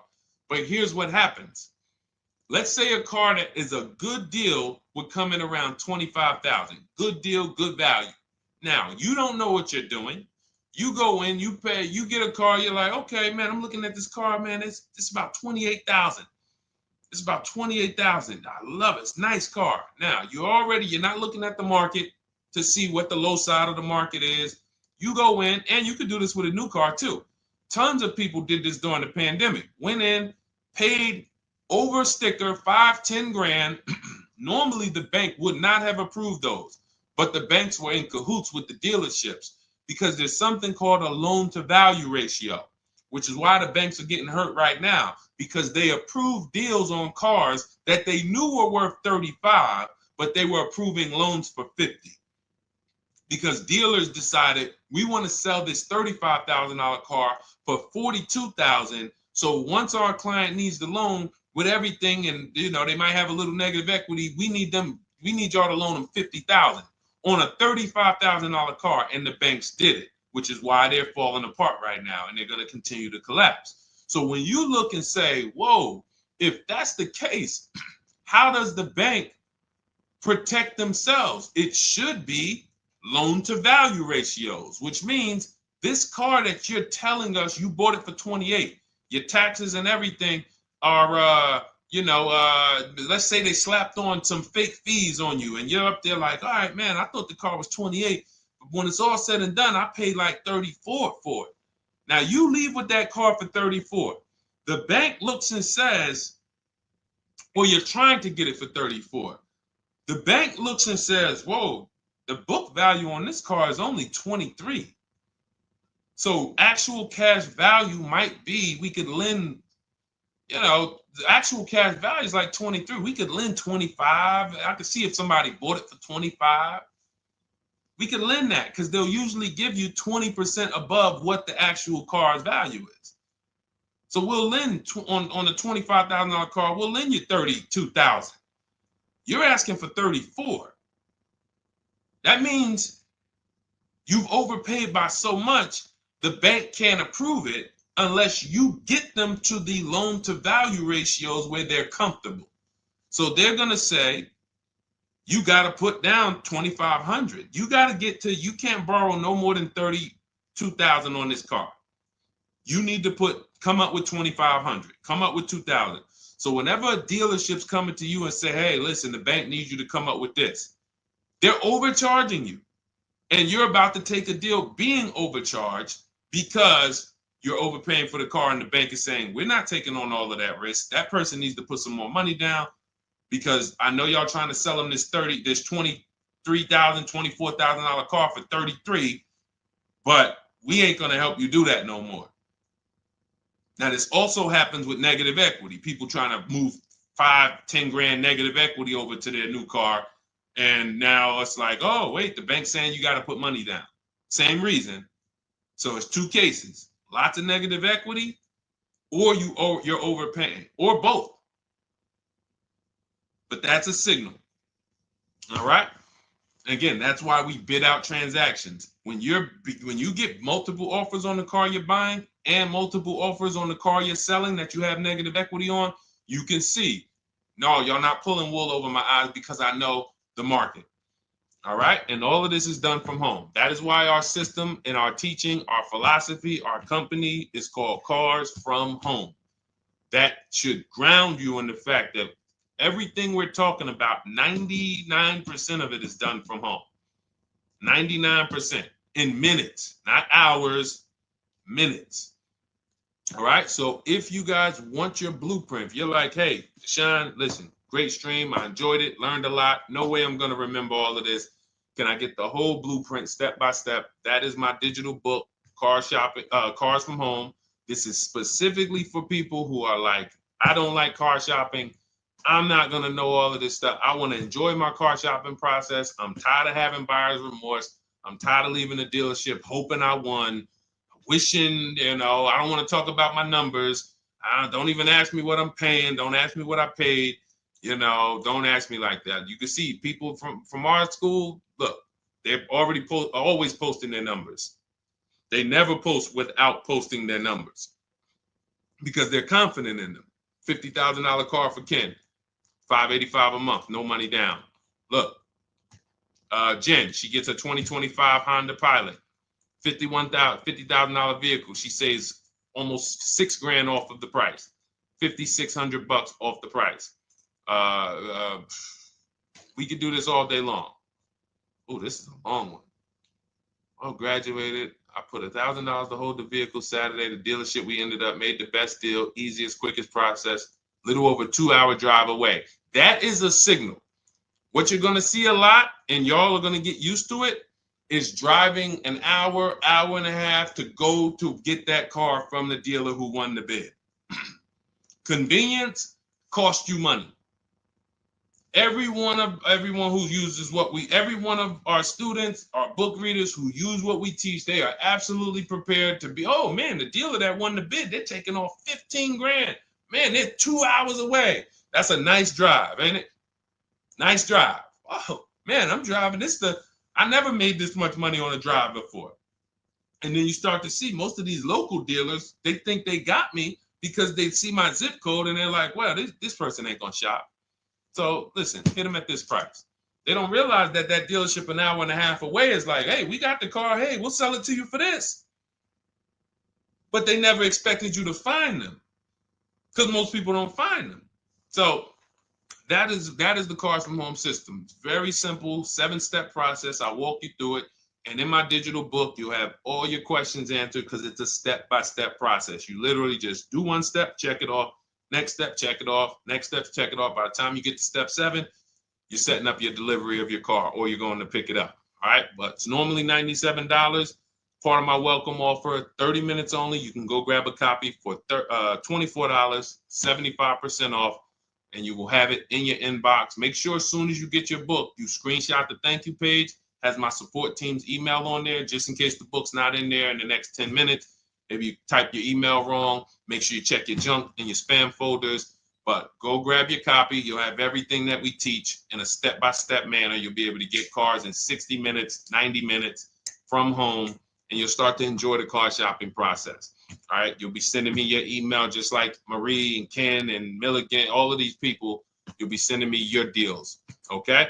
And for those of you, you have a different learning style, you can look into, you've been seeing us sharing a lot of these Facebook posts from our group. Our Cars from Home Shop with Deshone program is video checklist instead of book checklist. So if you're like, I'd rather have some, 3 to 5 minute videos that I can watch and walk me through the steps, that's our Cars from Home Shop with Deshone program. We have our private Facebook group where you got 1,600 people that have come before you. They're always answering questions. I'm in there 4 or 5 days a week. And then we do 2 coaching calls a month, first and third Wednesday. We actually got one shortly we're going to have. And, you get hands-on guidance. So that's hands-on, and some of you might like us to totally shop for you. That's going to depend on if you qualify. I would rather teach you to fish. The only reason we created Done For You is really for the wealthy people. I don't want you paying us to go shop for you. I would rather teach you to fish. But I know there are people who your time is so valuable, whether it's the money you make per hour. I could show you how to do this in 60, 90 minutes, 2 hours, but you would still say, I'd rather you guys do that. I got money to make. I'd rather be with my family. I want to be doing other stuff. Here, I pay for services that I believe in. That's why we created Cars from Home Done For You. I would much rather all of you learn to fish so that you can do this over and over and over again. Teach your kids, teach your family, teach your cousins, teach your neighbors, so that everyone knows how to do this Cars from Home shopping process. Okay? But if you're in that category, in that class where you're like, Deshone, no, I'm that person, then you book a call with our team and see if we can help you with Cars from Home Done For You. All right, so that's our stream for today. We will be back.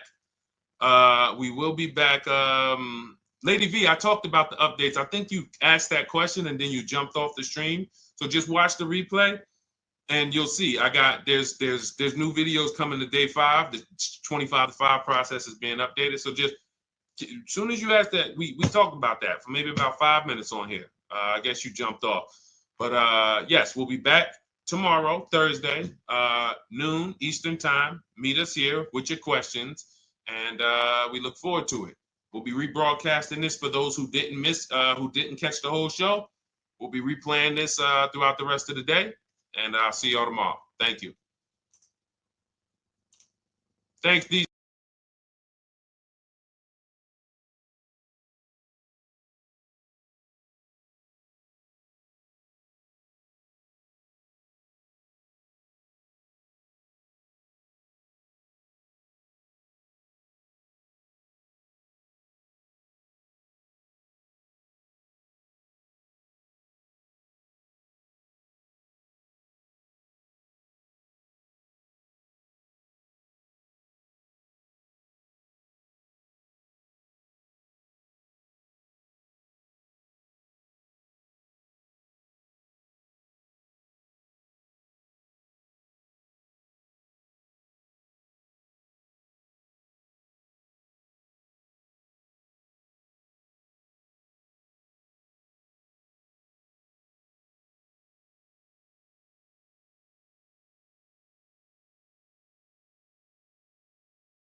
All right, welcome to Car Shopping Mistakes Live. This is our Monday, May 12th episode. We are live Monday through Thursday from 12 to about 1:30. My name is Deshone. I'm known as Deshone the Auto Advisor. And what I do is make sure that people like you never overpay for cars. That's what we've been doing for the last 4 years online. And I spent over 14 years in the auto industry. Worked for General Motors for 5 years, Mercedes-Benz for 5 years, had my own new car brokerage. And now I focus on making sure you have the strategies you need from the inside. So what you're going to see is my perspective is very different, being inside dealers for 14 years. And so you can feel free to start typing your questions. Again, we are live every Monday through Thursday. You can mark your calendar so you don't miss a show at 12 noon Eastern time. And no question is off limits. There's really nothing that I think is going to catch me off guard. So, feel free to start throwing your questions out.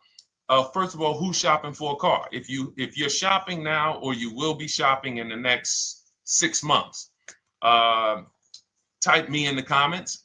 Who's shopping or will be shopping in the next 6 months? Because what you're going to see is you don't want to wait. A big part of what I teach is making sure you're positioned to get great deals, which is not waiting until it's an emergency. Now, sometimes you have an emergency, your car is totaled, your car was stolen, you have less than 30 days with your rental car and you have to get a car.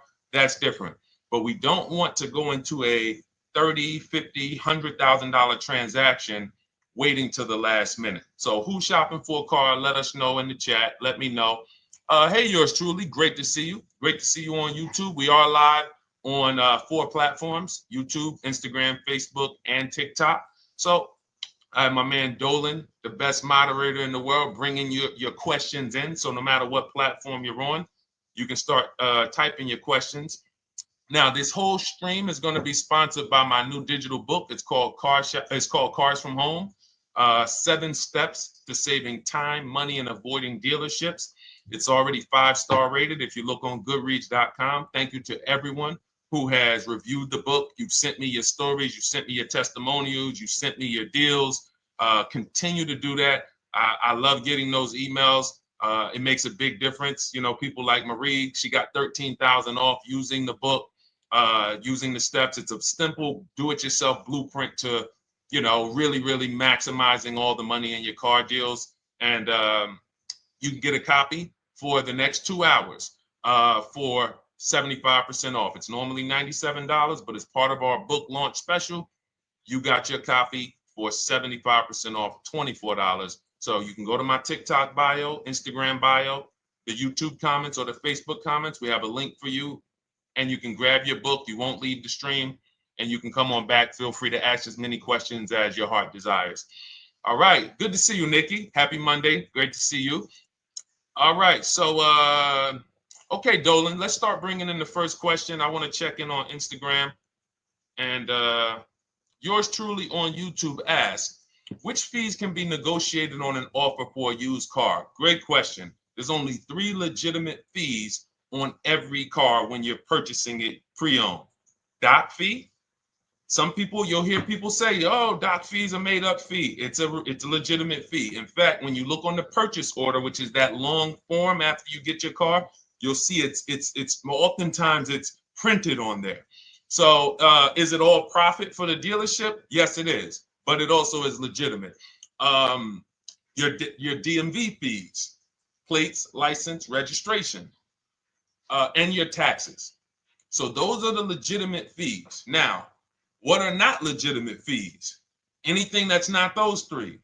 The prep fee, the marketing fee, the service plan, internet fee. All of these things are absolutely made up. Absolutely made up. Now, what you're seeing now is you'll see, and this is why you never want to go into the dealership looking for a car that you didn't see online first. Online is where we create the competition. Once you're there, we've lost our leverage. That's why everything we teach is called Cars from Home. 99% of your transaction can and should be done from home, where you can see that fine print, where you can actually you can see the dealers who don't have the fake fees before you get out there and waste your time with the ones who do. So you'll see all types of made up fees. Now, what is also being made up, let's go a little deeper on this, is the people,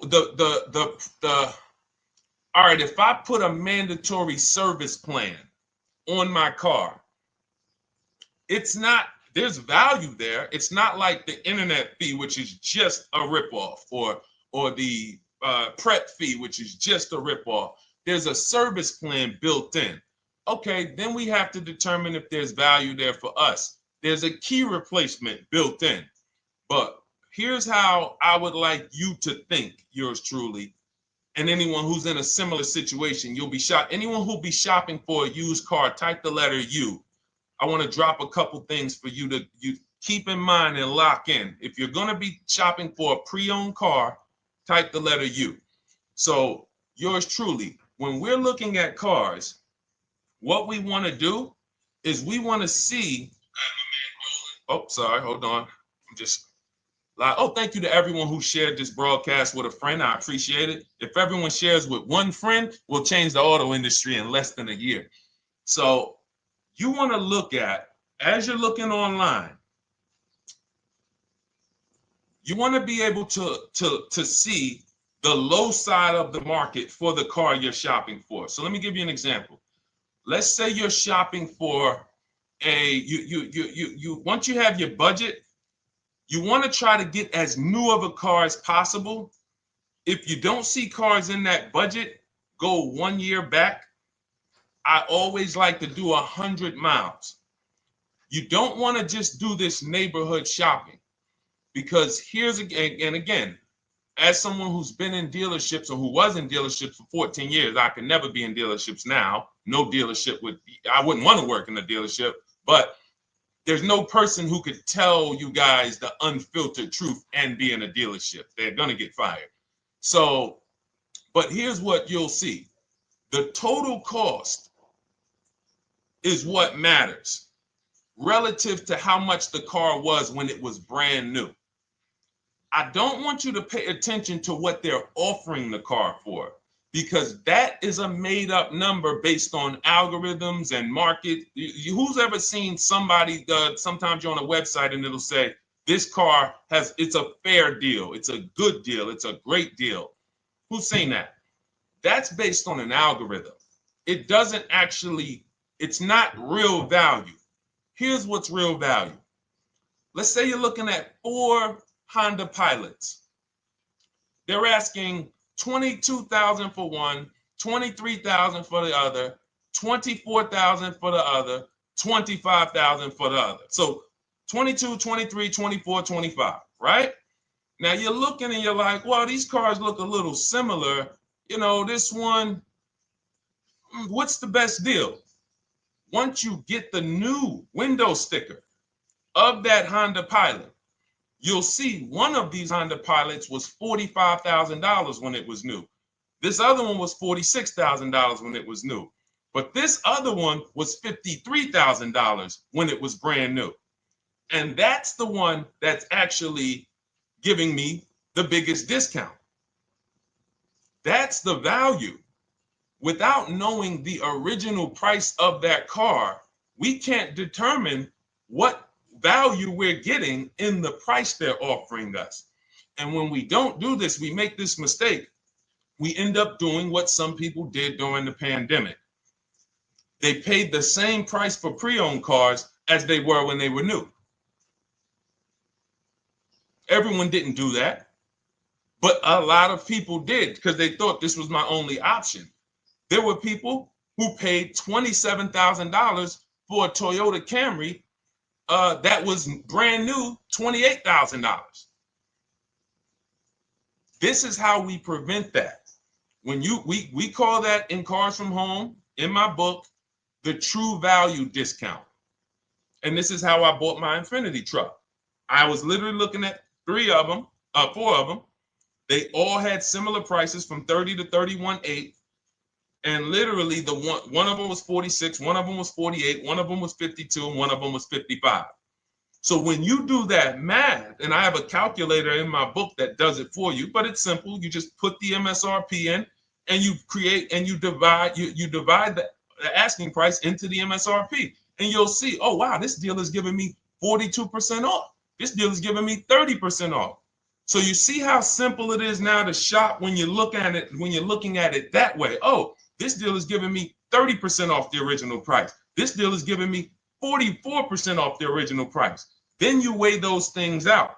Now, how? I know what some of you are thinking, Deshone, how do we get the original window sticker? You get the original window sticker. Some brands have it on the Carfax. They have a deal with Carfax. And then sometimes you can Google Maroney label. You're looking for this. I'll show a picture of Maroney label. That's a window sticker. This is what you're looking for.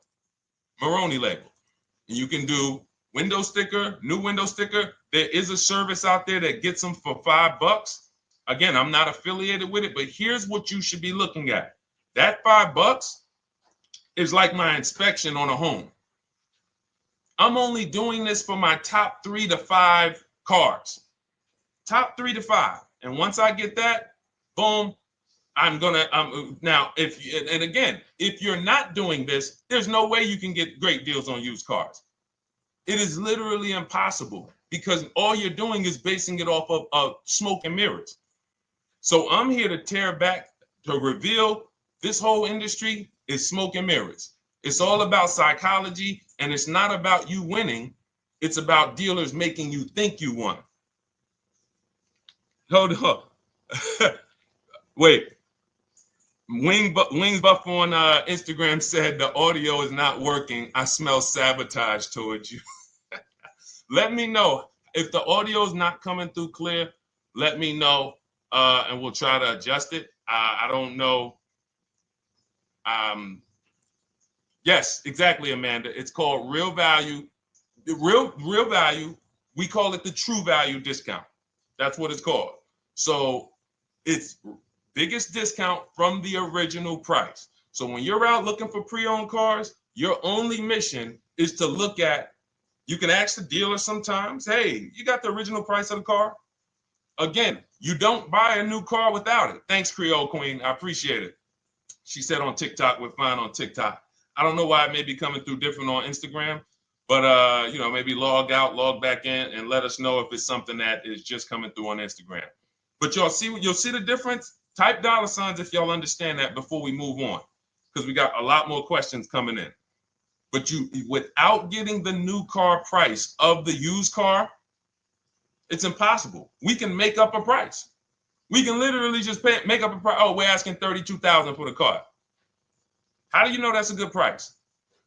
But when you know, oh, that car was originally $61,000, they're asking $32,000 for it. Oh, I saw another one over here. They're asking $30,000, but the original price was $50,000. It's not a good, you get what I'm saying? Lower price, which is what most people flock to. Oh, this one over here is $1,000 less. But that $1,000 less is getting you $8,000 less vehicle. Okay? Type $. All right, yours truly said she's good. Did y'all get that? Y'all getting this? Let me know if y'all getting this. All right. Thanks, Sweet Now. All right. We are live. This is our Monday, May 12th show. We do these shows Monday through Thursday, 12 noon to about 1:30 p.m. Eastern time. So we'll also rebroadcast the replay throughout the day. So if you couldn't catch it live, definitely catch the replay, and you'll be able to catch up on anything you missed. EJ, great to see you on Facebook. How do I buy a Tesla since they only are online and at one price? Great question. You don't negotiate with Teslas because they are actually one price. So when you look at a Tesla, you're actually looking at something none of the car dealers do, but they want to make you think they do it. One price, which means when you come into a Tesla in New Jersey, same price in California, same price in Florida, same price in North Dakota.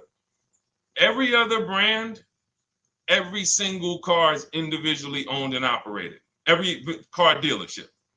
And, I remember like somebody came on the show and said, oh, Nissan is overpriced. I said, no, whatever Nissan dealer you went to was overpriced. There's another one probably 10 miles away. There's another one 15 miles away. There's probably 8 more of them within 25 or 30 miles. When they can make you think, oh, we're all the same, they got you. Big mistake. Very expensive mistake. Thinking every dealer is the same. They're all different. Even the ones that are owned by the same people, most times are still in some competition with each other. But Tesla, unless you're buying a pre-owned one price, no matter where you go, no negotiation. That's what it is. No other brand is like that, though. Go ahead, Dolan. Next question. Good to see you, Nia. Good to see you, Chantel Davis. Vanessa, good to see you, Maze of Empathy. Jonas checking in on TikTok. Great to see everybody checking in. Yes, exactly. Now, I'm actually pulling up something from my first book. It was called 52 Car Buying Questions Smart People Don't Ask That Cost Them Thousands. One of the questions was, how, when, and why should you visit a car dealership? How, when, why? There's only 3 reasons to be in a car dealership. 3 reasons. That's it. You're there to pick up your car because they don't deliver. You're there to test drive a car, or you are there to have your car that you're selling them appraised. That's it. You're meeting with the used car manager to have a car appraised. That's it. Everything else we do at home if you want to get the same results that the people are getting who are getting. Look, this is Christopher. Thanks so much for these resources. Read your entire book last night. I've already been underway trying to put my deal together. What a great book. I have my quotes together, and now I'm ready to take the next step with the calculator. Now, what he's talking about, notice he said I have my quotes, plural, because we teach something called the 25 to 5 strategy. You're connecting with 25 dealers. This is for new cars and leases. Different process for used cars. You're connecting with 25 dealers online. I'd show you how to do that in 20 minutes. This is not car buying school. We're getting these cars and these deals in literally less time than it takes you to visit one dealership and buy a car. You'll be there for 8-9 hours. We'll put in a couple hours over a couple days. And I'm getting them. Eventually, you'll be able to be as quick as me. I get cars in 60 minutes. Does not matter what I want. 60 minutes. If I'm following up on a deal a couple of months, maybe 90 minutes is going to take me. You'll get there eventually, but in the beginning, take you a couple hours from home. Because what you're doing is you're creating a competition. You're using the internet to create a competition. So we get 5 offers on every car. We will not buy a car without 5 offers, because the only way that you're going to see the 80%, we call them the 80%. That's 80% of dealers that are overpriced. The only way you're going to see that is to get 5 offers. It's going to blow your mind. That's when the veil is lifted. The first time now, if you want to do it your way, you want to call around, get the offers, call around, ask for it, try to not, fine, do it that way. As long as you talk to enough dealers to get 5 offers, because then you're going to see, whoa, they've been playing me. How is it that I'm shopping for the same car? I called and got the same. I called on this Hyundai Sonata. One dealer's telling me it's $480 a month. One dealer's telling me it's $450 a month. One dealer's telling me it's $420. One dealer's telling me it's $375. Another dealer's telling me it's $340. That's when you know you did it right. So and here's how you know you've done it right. If you don't see a $3,000 to $5,000 spread from your best offer, which we call the 20% dealers, to the worst offer, you didn't shop correctly. We have people all around the country, We've been helping people since 2021. In fact, during the pandemic, we had people really killing it because they were selling their cars for 7 grand, 12 grand more, putting that equity in their bank, doing leases, no money down. So it was a phenomenal time for people who had cars to replace and were making dealers bid to get their new cars. So doesn't matter the market. But until you actually do it, you're not going to, it's harder for you to believe it. You get what I'm saying? It's harder for you to believe, wait, you mean 8 out of 10 dealers are overpriced? 8 out of 10. That's why you must get 5 offers for you to see, wow.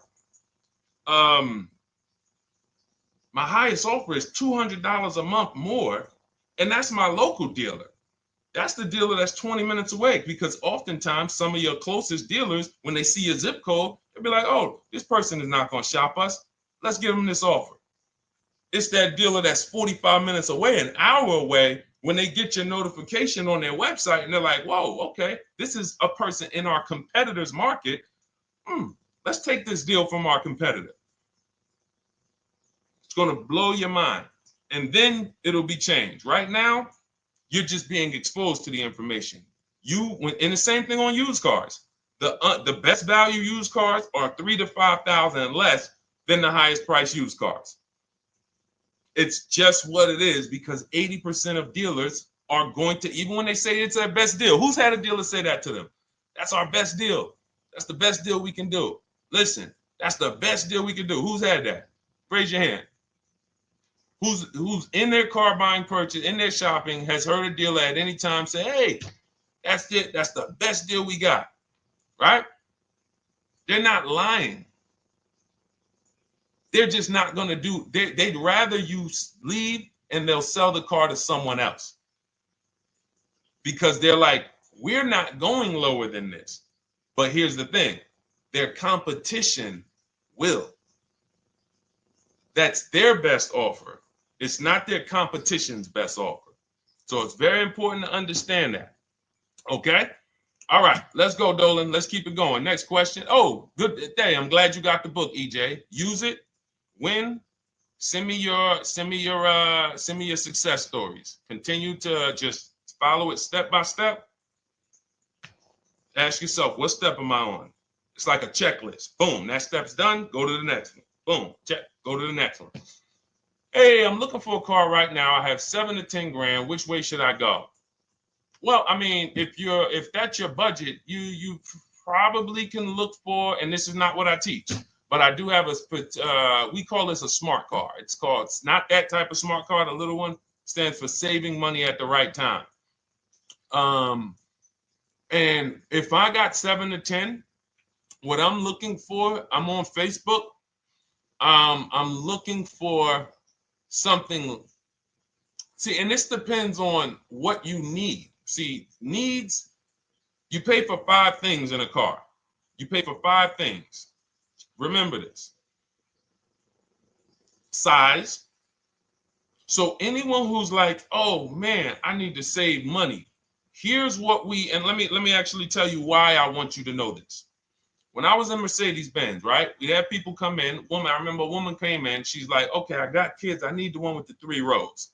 All right. So she needed the one with the 3 rows. We go through it. We pick it out. Once we get her a price on it, it's way outside of her budget. Now, here's what she says. Oh, what about the one, the 2-row one? Now, my question to her, because I'm an advisor, even when I was a car salesperson, I was still, and my brand was Mr. Mercedes. So the people who are in New Jersey, I created the Mr. Mercedes brand. And I said, didn't you tell me you had kids and you needed the 3rd row? She said, oh, yeah. So I said, why are we even discussing a 2-row vehicle then? She's like, yeah, no, you're right. I'm like, this is just not the vehicle for you. And that's okay. But the worst thing you can do is to go smaller than you need on a vehicle, because now you're not gonna like the vehicle in literally the vehicle's not functional for you. So size is very important. That's why I created something called the smart sacrifices. When the budget starts to get tight, You have to know, what can I take out? So size, amenities. Amenities is, do I need the leather? Do I need the navigation? Do I need the sunroof? Do I need the big sunroof? Do I need the wheels, the fancy wheels? These are amenities. You got power. You pay for power. Do I need the engine? Do I need the bigger engine? Can I go with the standard engine? And then here's where the money starts to really go high. Class. So you look at Chevrolet, Honda, Toyota. Okay, that's class. You go to the next class, you're looking at, let's go Infiniti, Acura, Lincoln, Genesis. These are the next class, which means you can have a vehicle, same size, same amenities. It's 10,000, 15,000 more, different class. Then we go, and of course you have Mercedes, BMW, Jaguars, somewhere in between, Lexus. These are going up in class. So, and then the last thing you pay for, which is really expensive, is exclusivity. So when you have a vehicle, oh, no one else has this vehicle, you're going to pay for that. You can have a super small vehicle. It doesn't have a lot of features, but no one has it. It's a ton of money. So as you're looking at your car with a $7,000 to $10,000 budget, you got to ask yourself, what can I take out? And I say, don't let it be size. Go with the smallest vehicle that will suit your needs, and then get the lowest number of amenities that'll suit your needs, the lowest amount of power, and then you look for the most recent vehicle. And I would look for something. Let's just say, for example, someone's looking at a Mazda 3. It's a $25,000 vehicle, brand new. I don't need the leather. I don't need the fancy stuff. I don't need a big bunch of power. I could probably find one for 10 grand that's not too old, maybe about 5-6 years old, if I'm looking correctly. But you have to know what you can live without, because if you go and do what most people do, most people are not going to listen to what I'm saying. They're going to go out and they're going to buy a big SUV with leather and all the features, and then they're going to get a 9-year-old one with no warranty because there's just no discipline there. See, the things I'm talking about, the disciplined people, the people who are financially astute, who's like, Deshone, I never knew that car buying was this serious. How, like, I'm overspending by $5 grand every car, a minimum. There's no way that you're not. So these things weren't taught to you.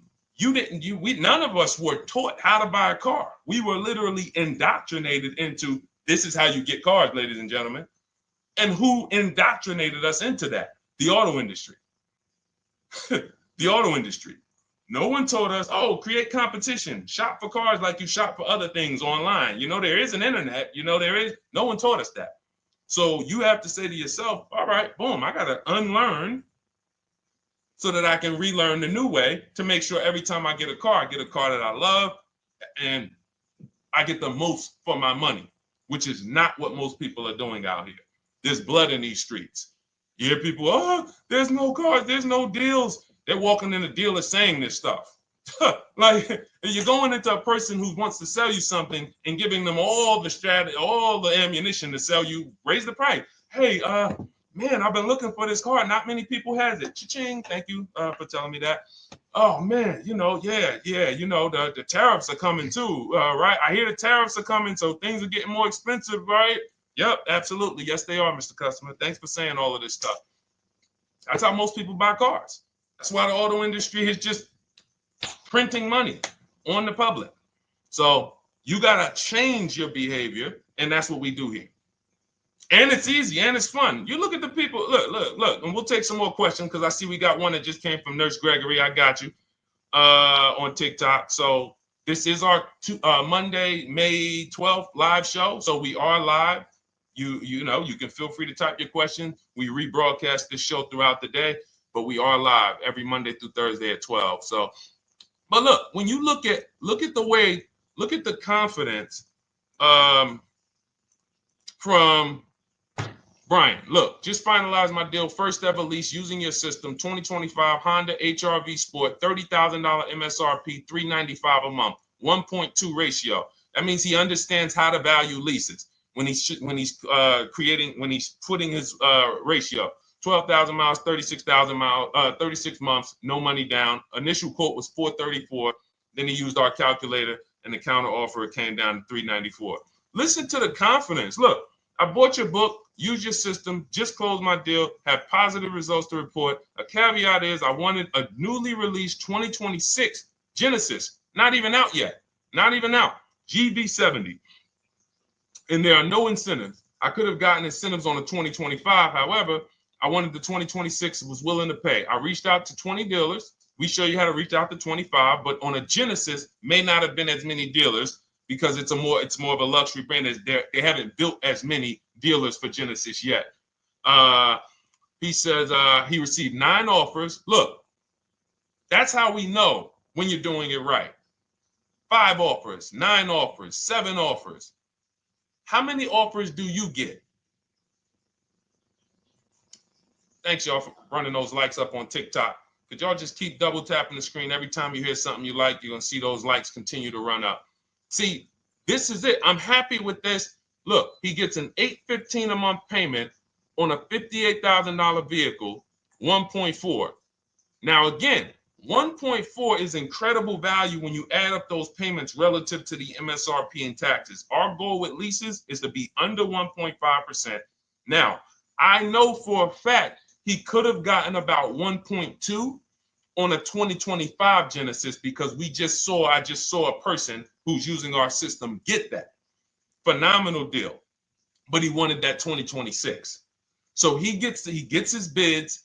And again, until you see the other offers that are 150, if every single time you get a car, you're not seeing $3,000 to $5,000 minimum from the car you get to the other offers that were offered to you, then you weren't shopping correctly. And again, if you want to do it yourself, you want to call around to get quotes, feel free to do that. We do this all online without talking. Who doesn't like to talk to dealers? Type me in the chat. You don't like to talk to dealers. So the people who are using our stuff, they're not going in trying to remember, oh, I'm in the dealership now. Let me say, what did Deshone tell me to say? All right. Oh, man, I'm not supposed to tell them about my trade-in. That's old 2005 stuff that car dealers been on. We've been knew about that stuff, that you were holding your trade-in till the end. That's why we're going to ask you questions that you're not really ready for. Hey, Paul. Hey, good to see you, Paul. Thanks for jumping in, coming in today. The car you drove up in, whose car is that? That's what you've been driving for a couple of years? Yeah, okay, yeah, that's yours. Okay, perfect. So we are already trained to ask you questions that we're going to get the information. So the only way, I'm not training you to go in and do battle and negotiate with someone who negotiates 3 times a day, 5 days a week. When you step back, start making dealers negotiate with themselves. That's what bidding is. You're going to see, whoa, it's easier to save money from home than it ever was going into a dealership. All right. Good to see you, Jamel, on YouTube checking in. Good to see you, Paul, on Facebook checking in. We are live on Facebook, Instagram, YouTube, and TikTok. And for those who, hold on, let me see. Do I got any sharers? Who shared the broadcast? Raise your hand so far. Raise your hand so far if you shared the broadcast with a friend or if you hit the share button. Nurse Gregory? All right, Nurse Gregory, send me a DM. You got a free copy of my book. Let's see. That's it. I don't think we have any. No, if you share now, it's too late. So I wanted, let me see. Because Nurse Gregory, you have been on the show for a little minute. See, I do that stuff every now and then. I do that stuff every now and then. That's why when I ask you guys, like, to help me get this message out so we can help more people, you never know when I'm going to just say, you know what? You got a free copy of the book. So, I ask you guys to continue to share this broadcast so that we can help more people. Like, this is not about, because follow me. until most of the country is actually shopping from home, it makes our job shopping from home a little bit harder, because literally dealers know on a weekend, they come to us on Friday, hey, how many appointments we got? We got 200. 200 over the weekend. So they expect you guys to walk in. So until that goes from 200 to 100, and they're like, whoa, what's going on here? Whoa, people are not really walking in anymore. We're getting half the appointments. Oh, wait, what's going on? We only have 50 appointments. Memorial Day weekend, we got 100. We're normally at 300 appointments over a Memorial Day weekend. So until we start doing this collectively, it's hurting. It makes all of our jobs a little bit harder. So that's why I appreciate the people who share the broadcast. Yep, send me a DM. Okay, so let's go. We got more questions coming in, so pull them up, Dolan. Let's go. And this whole stream is sponsored by my new digital book. It's called Cars from Home: 7 Steps to Saving Time, Money, and Avoiding Dealerships. It's already 5-star rated. And, I'm reading a couple of the testimonials. Thank you to the people on Goodreads who reviewed that book. Thank you so much. And it's normally $97, but as part of our welcome offer, you can get yours for $24. That's 75% off. You can go to my TikTok bio. It's only for 2 hours. So once that 2-hour timer goes to zero, price does go back up to $97. So head to my TikTok bio, the Instagram bio, YouTube comments, or the Facebook comments. Grab yours for $24. Save you 75%, and just use it. It's a step-by-step blueprint checklist to dominating the car market. Okay? And someone remind me to talk about the 3 pillars of great car deals before I end the show. Please, the 3 pillars of great car deals. We got about another 45 minutes, but remind me before we end the show. If you don't operate with the 3 pillars, there's no way you can get a great car deal. And I know this sounds like bad news, but I can't get you the good news. I'm like a financial doctor. And we have financial cancer when it comes to cars. So it's not a pleasant thing, but we can get you to the other side.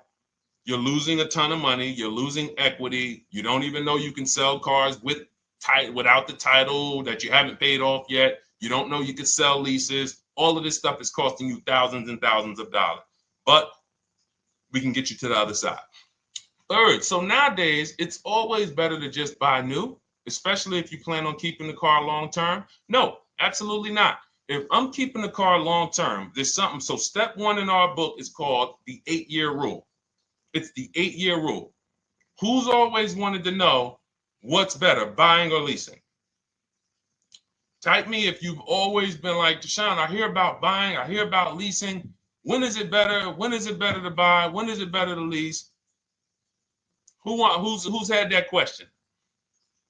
We have an anchor called the 8-year rule, which answers the question. The next car you're buying, how many years are you planning to keep it? Type it in the chat. We had a bunch of people that said they'll be shopping. The next car you're going to be purchasing, how many years do you plan to keep it? Okay, Nurse Gregory, I see 5. Okay, let's get some more answers. How many years do you plan on keeping the next car you are going to purchase? 2 to 3 years, Jamel Singletary. Perfect. Good to see you, Jamel. Rain King Leo on Instagram, 2 to 4 years. Perfect. Okay. Paul on Facebook says as long as possible. You got to go with a year. See, that's the reason why. See, the longest possible, well, give me a year, a number of years, because you're going to see people be like, oh, I plan on keeping that car, and I didn't do the research to even find out that the car wouldn't last that long. So, I'm not going to buy certain cars planning to keep them as long as possible, because it says literally around 100,000 miles, I'm going to start having problems with them. So if I buy them pre-owned, then I get to 80,000 miles. I mean, car starts having, so we need years. Mel Nelson on Facebook, 9. Paul, I see you, 10. Okay, Danielle Rosario on YouTube, 5 at least. So check this out. Roashu, I'm sorry, I probably butchered your name, on Instagram, 6. All right, DJ Ant Nice on TikTok, 6. Okay, 8-year rule says If your answer to that question was 8 years or longer, you should be shopping for a purchase, new or pre-owned, depending on your budget. Now, if your answer was less than 8, then you should be shopping for a lease. Both of these things come with caveats. Below market. Not these lease deals you see on commercials. Those are not lease deals. I don't even call them deals. None of those prices, as you guys see me share the leases that my students get all around the country and the people who read my book, you're going to be like, wait a minute. Those don't sound anything like the prices I see on the commercials. They're not. We get below market leases. And most of the time with no money down. We always shop with no money down. On a purchase, you need a below market purchase. Again, you should see $3,000 to $5,000 above on other cars that you didn't buy.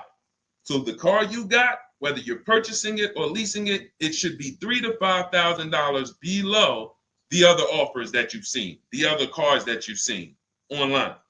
So when we look and say, do we go new or pre-owned? And I know some of you got shocked with who was taught never lease a car. Like when I just said the 8-year rule, and I said, hey, all of you who your answer, Jamel, 2 to 3, you should be shopping for a below market lease. Dario, YouTube, you should be shopping for a below market lease. Madison, Marv on Instagram, below market lease. Yep. Rain, you've had your car for 3 years. You're already debating getting rid of it. You should be shopping for a below market lease. Yep. Nurse Gregory, below market lease. DJ Ant Nice, below market lease. We'll talk about that in a little bit. You can ask why. But raise your, if you were taught never get a lease, never lease a car, let us know in the chat and we'll handle that. But I want to answer the rest of this question because he asked, is it always better to buy new? So if his answer, for those of you who said, I'm keeping more than 8 years, I'm not breaking the 8-year rule, I'm shopping, don't think about leasing. You're keeping at least 8 years, leasing should not even be in your vocabulary. Now, new or pre-owned. That's based on 2 things. First is budget, because you want to go over your needs and say, what do I need? Can I get everything I need in a car for my budget? New? No. Most times, you can't. So if you have a large budget and you're like, Deshone, I could actually go new or pre-owned. What should I get? Now that's a matter of your values. The values say, I've had 2 groups of people, long-term people. When I was in dealerships, some of you know I was with Mercedes for 5 years, General Motors for 5 years. I've been in the auto industry for 14 years. People would say, Deshone, man, I only get a new car. I'm like, yeah, I only get a new car every 10 years. That's why I get my new car. I'm going to treat myself. That's values. Now, some people say, well, I could afford both, but you know what? I want to knock 20, 30, 40% off the price. That's values. So it's a matter of your values. If you can afford both. But no, there's no one-size-fits-all formula. That's what got you guys in trouble. That's where you get in trouble at. Listening to people online and say, all of you should do this. All of you who's heard people say, this is the funniest thing in the world to me. Who's heard people say some teachers, car gurus who've only bought 30 cars in their life, they think they're a guru. Who's heard them say, never buy a new car? No one should ever buy a new car ever. Who's heard that? Who's heard that? Who's heard that? I'm going to tell y'all how funny this is and how bad this advice is. And one day, I would love to be on a panel with like people who talk cars. All I need is 10 minutes. We're gonna rip them from leasing down to everything. So everyone should buy a used car, right? Oh, wait, I don't want to talk about your dad though. Miss you dad. She said I heard it from my dad. All right, but your dad probably is not saying everyone should buy used cars. There are people who say, all right, Paul, you've heard it. All right, Rain King Leo, you've heard it. So let me ask you a question. If we ask some of these people who swear, hey, none of you should ever buy, and they talk to millions of people, and they preach this, no one should ever buy a used car. So here's the question. how do the cars become used? If no one should buy a pre-owned car, if no one should buy a new car, rather, how do the cars become used? So let's just say you could snap your fingers. So if you had it your way, no one would buy a used car. No one would ever buy a used car, ever. So you snap your fingers, that would be your wish, right? Yes, exactly. So how do the cars become used then? So if something that you're suggesting could not get 100% market penetration, it's not a good idea. It's not realistic. There are people who should be leasing new cars below market. When you lease a car, you get a brand new car that year, 2025, all the latest and greatest. You're the first driver, unless you get a demo, which has maybe, it's a couple months old, within a couple thousand miles. But other than that, it's a new car. That's what you're leasing. Got to get multiple offers or they're going to overcharge you. You'll go in, you try to go in and, hey, work me up a lease deal. You'll be like, whoa, this doesn't sound like what Deshone said those leases. But that's got to say, because we don't go into dealerships to get lease prices. We stay at home and get multiple prices from home. You're walking into an 80% dealer.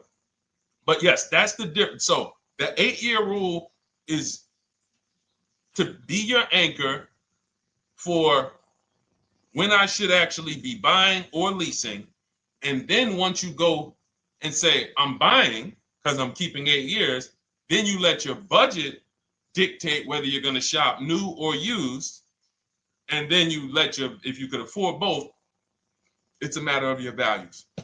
You want to treat yourself to a new car because you can afford it, make sure you get a below market deal, multiple offers, or do I want to get a pre-owned car so I can knock 20, 30, 40% off the price? Okay. All of this is in my digital book, Cars from Home, 7 Steps to Saving Time, Money, and Avoiding Dealerships. You can get your copy for 75% off for the next 2 hours. That's our welcome offer. And you'll have everything I teach about how to get below market leases, below market purchases, below market bank bidding wars. We created something called the bank bidding war. For those of you who are going to need a loan, where do you get your loan from? Some of you say the dealer. Some of you say, oh, I get it from my credit union. Some of you say, oh, I get it from my bank. This needs to be a bid, because whenever you're doing it like that, you don't know. How do you know for sure that that was the best interest rate you could have got? 2 points on a loan could be $2,000. 2 points. So if somebody said, oh, I'm paying 6.9, but you could have got 4.9, literally thousands of dollars. So, and again, that goes into the 3 pillars of great car deals. We haven't discussed that yet. We'll do that before the end of the show. All right, let's go. More. Oh, by the way, for those of you who I didn't finish the sentence, you want your copy at 75% off instead of the $97, which is the normal price. You get it for $24. Head to my TikTok bio. There's a link there. Click it, and then head to my Instagram bio. There's a link there, and then we have a comment in the Facebook and YouTube comments for you to grab your copy for 75% off. Once it's 2 hours expires, goes back up to $97, and it's still worth every penny, because as you can see, Marie used it and she saved $13,000. So what's her return on the investment of $24? Just wanted to reach out, say thank you. Using your guide, which is the book, I saved over $13,000 off MSRP, got my payment to be hundreds lower per month and maintenance included, no money down. Just wanted to say thank you. Keep sending me these emails, y'all. I love bringing these emails onto the show. Like, our world, that what we do with these cars it's a whole different world. Like, that's a great show, but it's also our life. Like, different, it's a different world. We operate in a different world. I got a lot of books on my shelf here. I cannot tell you books that actually give me ROI like Cars from Home. Like, she bought a $24 book. Even she might have got it for $97. And she saved $13,000 on one transaction. What about her? What about her significant other, if she has one? What about her children? What about her family and her household? What about when her mom or dad needs a car? It's endless ROI for one investment. Okay? So shout out to everybody that got their copy. Please keep sending me your emails. I love getting them. Let's go, Dolan. Next question. Awesome, DJ and Nice. You're gonna love it. Like, let me just say this one thing. Keep Dario's Dario from YouTube, keep his question up. But I want to say this to you, DJ and Nice. My niece, she's 20. Some of you heard me talk about her on earlier streams.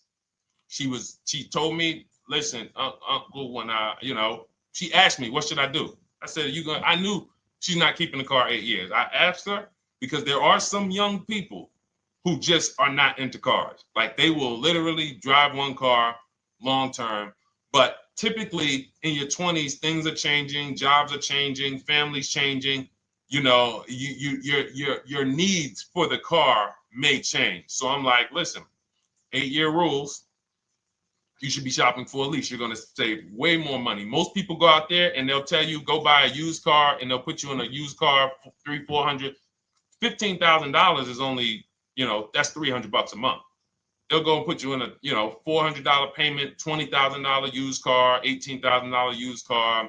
You barely got a warranty. Maybe you got no warranty. So in a year, 2 years, you better have a tow truck on speed dial, just so, you never know. You get what I'm saying? Not saying it's a bad car. Used cars, 5-year-old, 6-year-old, no warranty. You better have roadside assistance. So I said, let's do this. Pick a new car, go drive one, pick one under $30,000. Because she said, I would like my payment to be like, under $350. I'm like, all right. She's got her credit to where it needs to be. This is why we should have our young people with their first credit card early, or as a what's the term? It's slipping my mind. When we add our people to our account as parents, authorized user. And so she goes out, she drives the Hyundai Sonata. I said, okay, perfect. She said, I like the car. We get her offers. We started getting offers for her Thursday.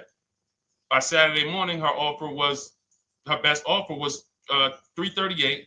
We sent out counter offers because I have a counter offer calculator in my book. So when we get the offers, this stuff takes you minutes. Again, I'm not inviting anyone to college to be a car salesman.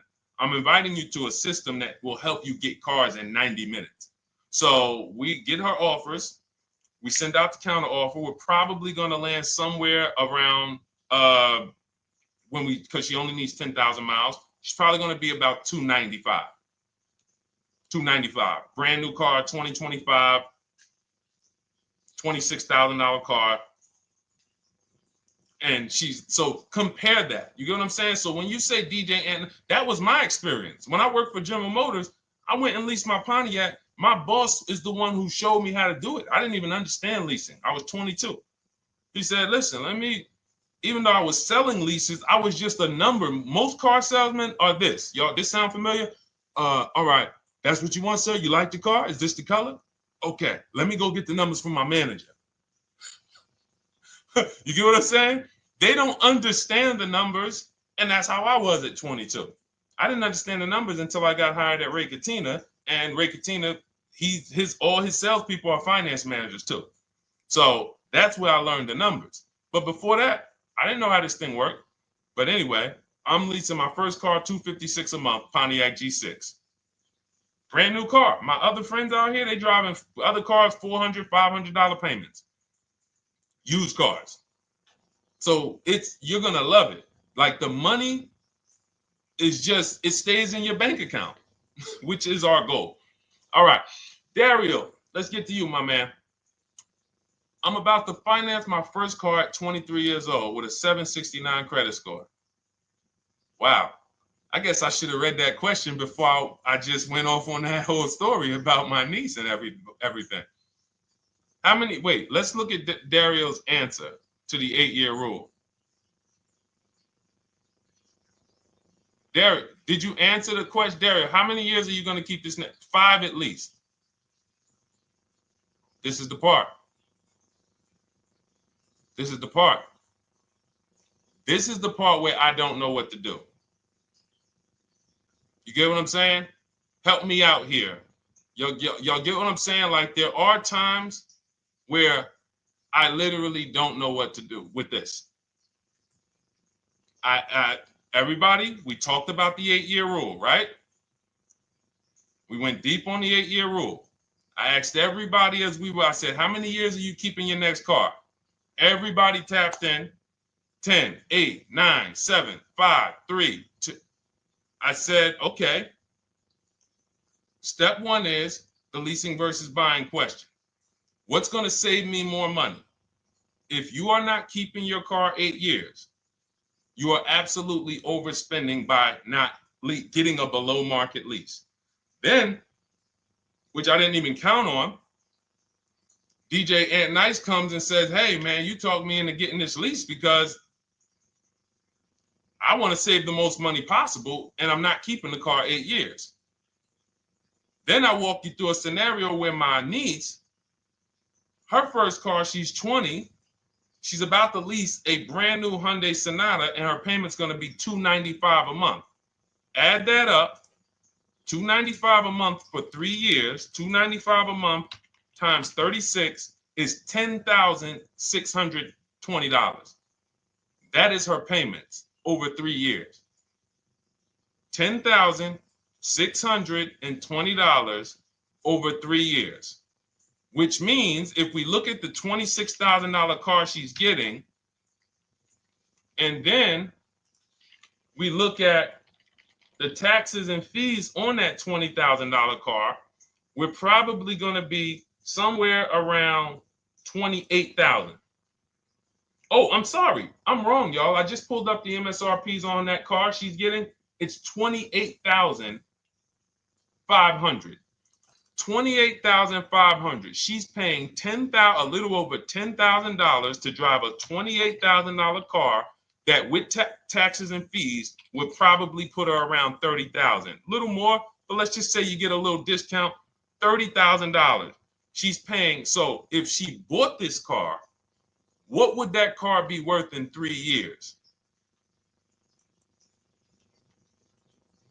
What would that car, if she bought a $28,000 car, $28,000? Throw some numbers out there so we can really try to help Dario and the people who just, all right, may need us to go deeper on this. You might need me to go deeper on this. You might be like Dario, like, okay, Sean, I didn't grasp it. Let's go deeper on this.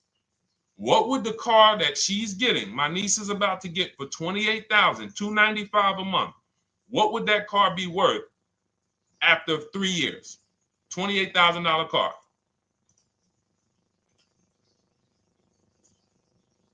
KJ Wonder, it's in the bio. Just click that link in the bio and you'll see a link that says $24 welcome special. Go grab it and come on back to the stream.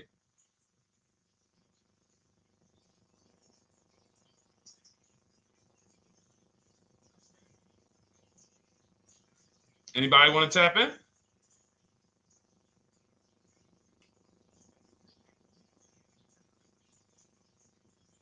Thank you, DJ and Nice. I don't think that's right. So a $28,000 car after 3 years is worth 23? No. That's not after 3 years. That's probably like 1 year. After 1 year, it'll probably be worth 23. 15K depending on the brand. Paul, I think you're gonna lose more than. I don't know one car that sometimes like I don't know one car that depreciates $8,000 in 3 years. So I'm a conservative person when it comes to my numbers. That car is like, let's be real here. You don't buy a Hyundai Sonata, come back in 3 years, you paid $28,000 for it, come back in 3 years and they give you 20 for it. It's going to be more like $13,000, $15,000. What if you have an accident? You get what I'm saying? So, and unfortunately, you know what's hard about this? The only people who really understand depreciation and how much cars lose value are people who pay cash. It's very tough for you to see what you're really getting when you're a payment shopper. But as someone who never, listen, people would love to go into a dealership, get a car for $28,000, come back in 3 years and get $20,000, come back in 3 years, get $18,000. I only lost $10,000. That doesn't happen. That's why people come back in 3 years and they're like, that's all I'm getting? So the point is, she's paying $10,000 of depreciation over a 3-year period. That's it. So in order to beat what she's about to get, or people who are getting below market leases, any people who are getting below market leases like we teach, you would have to get at least $20,000 to beat her. You would have to get at least, because she's only spending $10,000 over 3 years. And sold by foreign. Guys, this is not, this is really not up for debate. I am, and unfortunately, maybe the pandemic threw you off, because some of you, if that was like your first car you ever replaced, and you went and you got out of that car during the pandemic when every car was worth $7,000 to $12,000 more than it should have been worth. You can't do that today. And we had people right after the pandemic writing me saying, "Oh, yeah, I'm gonna do this, and then I'll go and trade that and get all my money back like I just did before." No, that was a very rare case of limited supply, the supply chain of cars. Now we might see that again with tariffs. When tariffs come, we might actually see our cars appreciate, because the whole new car market is going to be more expensive. But cars are not, literally the depreciation curve on most cars are 15% the first year, sometimes 20, another 15% the second year, 10%, 5%, and then it gets smaller. Once you get to about 7 years, the depreciation starts to cool off. You're losing 50% of the value in the first 5 years. And if you drive a lot, you're going to lose it quicker. So when we look at paying a small amount of money for a expensive car, that's what leasing is. So there's no, when you, and let's wrap it up like this. If she would have bought this car, this same, because this is really a leasing versus buying lesson. And I don't know, however deep we need to go on it, that's how much deep we need to go until some people it clicks, because it may not click for everyone. I'm trying to make it as simple as I can, which is why I'm only talking about what's coming out of your bank account. Like, isn't that what we're supposed to care about? But for some reason, some of us are thinking about other things when it comes to cars.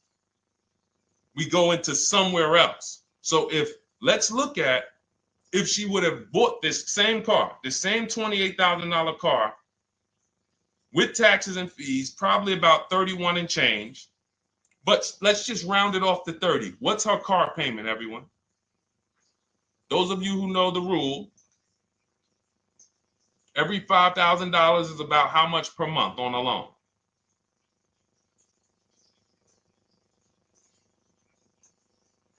Every $5,000 is about how much on a loan?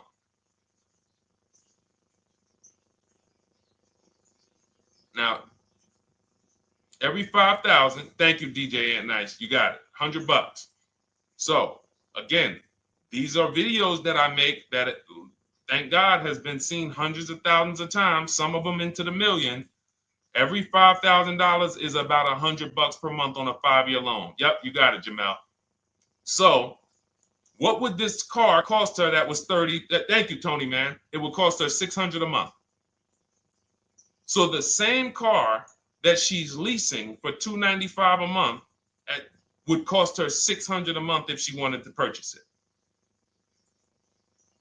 Now let's throw one more scenario in there. Let's say she finds one for this price that yours truly said, about $18,000. She gets a 3-year-old used one. 3-year-old used car, good mileage on it, taxes and fees. She's a little over, let's round it off to $20,000. What's her payment? What's her payment for a 3-year-old used version of what she's getting new right now? $400. So where does it make sense to purchase at? Thank you, D-Boss. On TikTok, we see you. We are live. This is our Monday, May 12th live show. We're live from 12 to about 1:30 Eastern time, Monday through Thursday. Mark your calendars so you don't miss a show. 400. Where does it make sense at?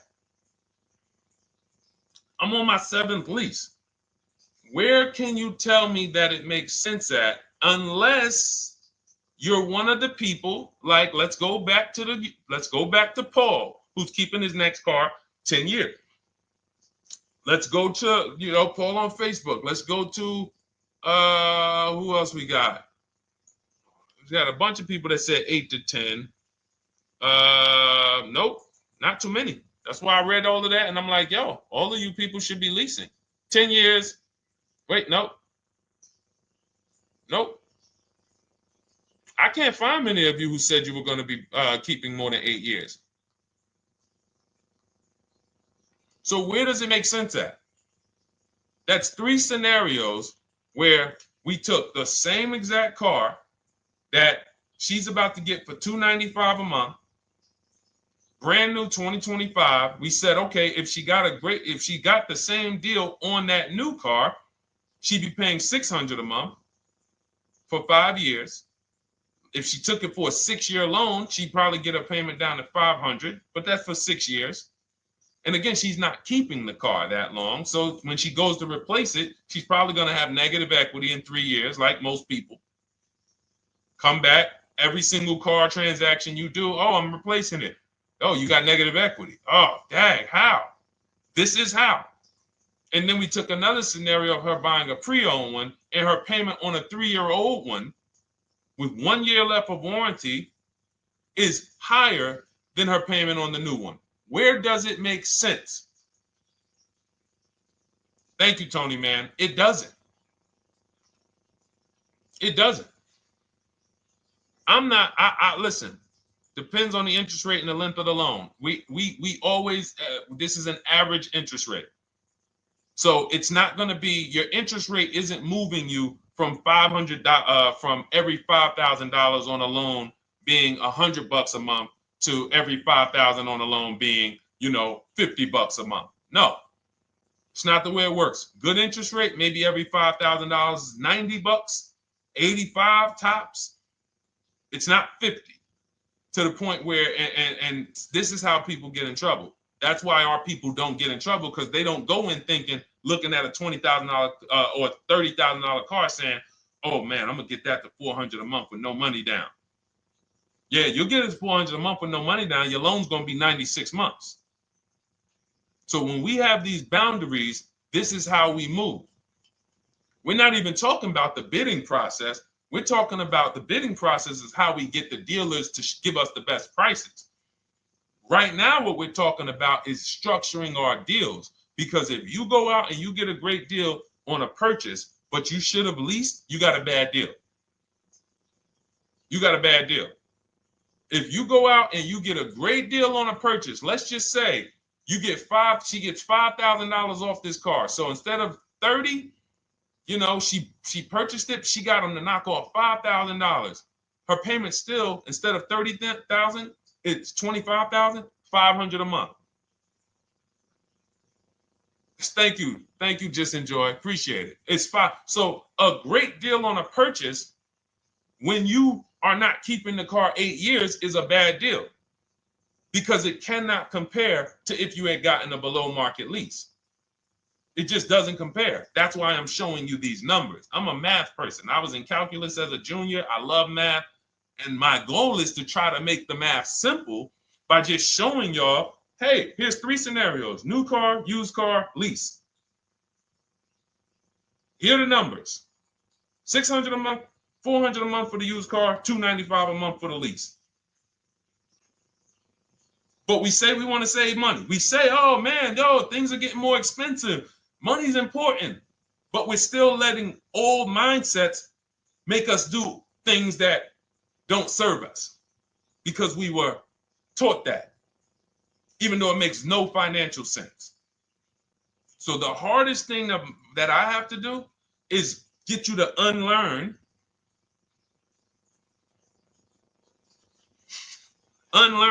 what you have been taught. That's why I represent this brand, because I realize I can't do anything for you until you get rid of the bad stuff that you picked up. You didn't go to school and you were indoctrinated into, this is how they taught me to get cars, even though it makes no sense. It creates buyer's remorse. You leave the dealership hoping you got a good deal. I hope I did all right. You wouldn't bet a dime on it. If somebody came up to you, hey, would you bet money that you really didn't get a good deal? You would be like, oh no, I wouldn't take that bet. I don't. No, you have no confidence, no guarantees, nothing. And this is what people are still staying in. So when we talk, we're inviting you to the new way. We call it, this is the new way. And so everything that we're talking about, you can get in my literally my video, my step-by-step checklist, Cars from Home, 7 steps to saving time, money, and avoiding dealership. You don't have to worry about trying to remember this. You can literally get it in book form. It's a digital book. You don't have to wait for the mail. And the thing about the digital book is when something new happens, I update the book. Like a year ago, we had Room in the book. Room went out of business. If you had a physical copy that you had bought, now here I am talking to you about, oh, now guys, you got to get volume 2. No, I just went in, we update the master file, Room's going, process stays the same. So that's the thing. So it's normally $97, but as part of our book launch special, you can get your copy for $24, 75% off.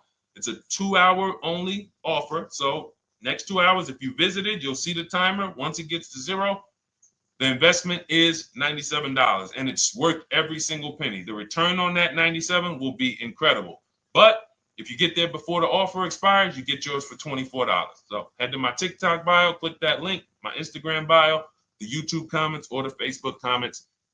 We have a link there for you. Grab your copy for 75% off. All right. All right, Dolan, let's go. We got time for a couple more questions.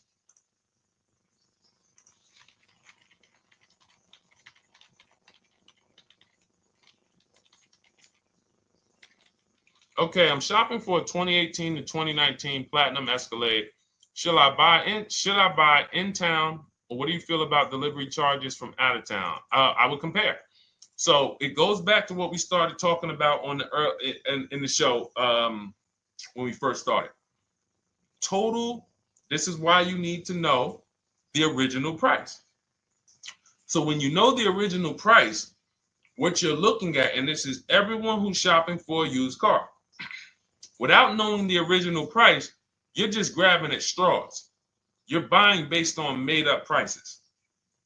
You don't know. How do I know he's asking $65,000 for it? How do we know that's a good price? You don't. Buyer's remorse prone. Zero confidence in what you pay. But when we know the new price, oh, the original price of this one was $102,000. Original price of this one was $110,000. Original price of this one was $90,000. And when we get into more expensive cars, the losses become way more. To whom much is given, much is also required.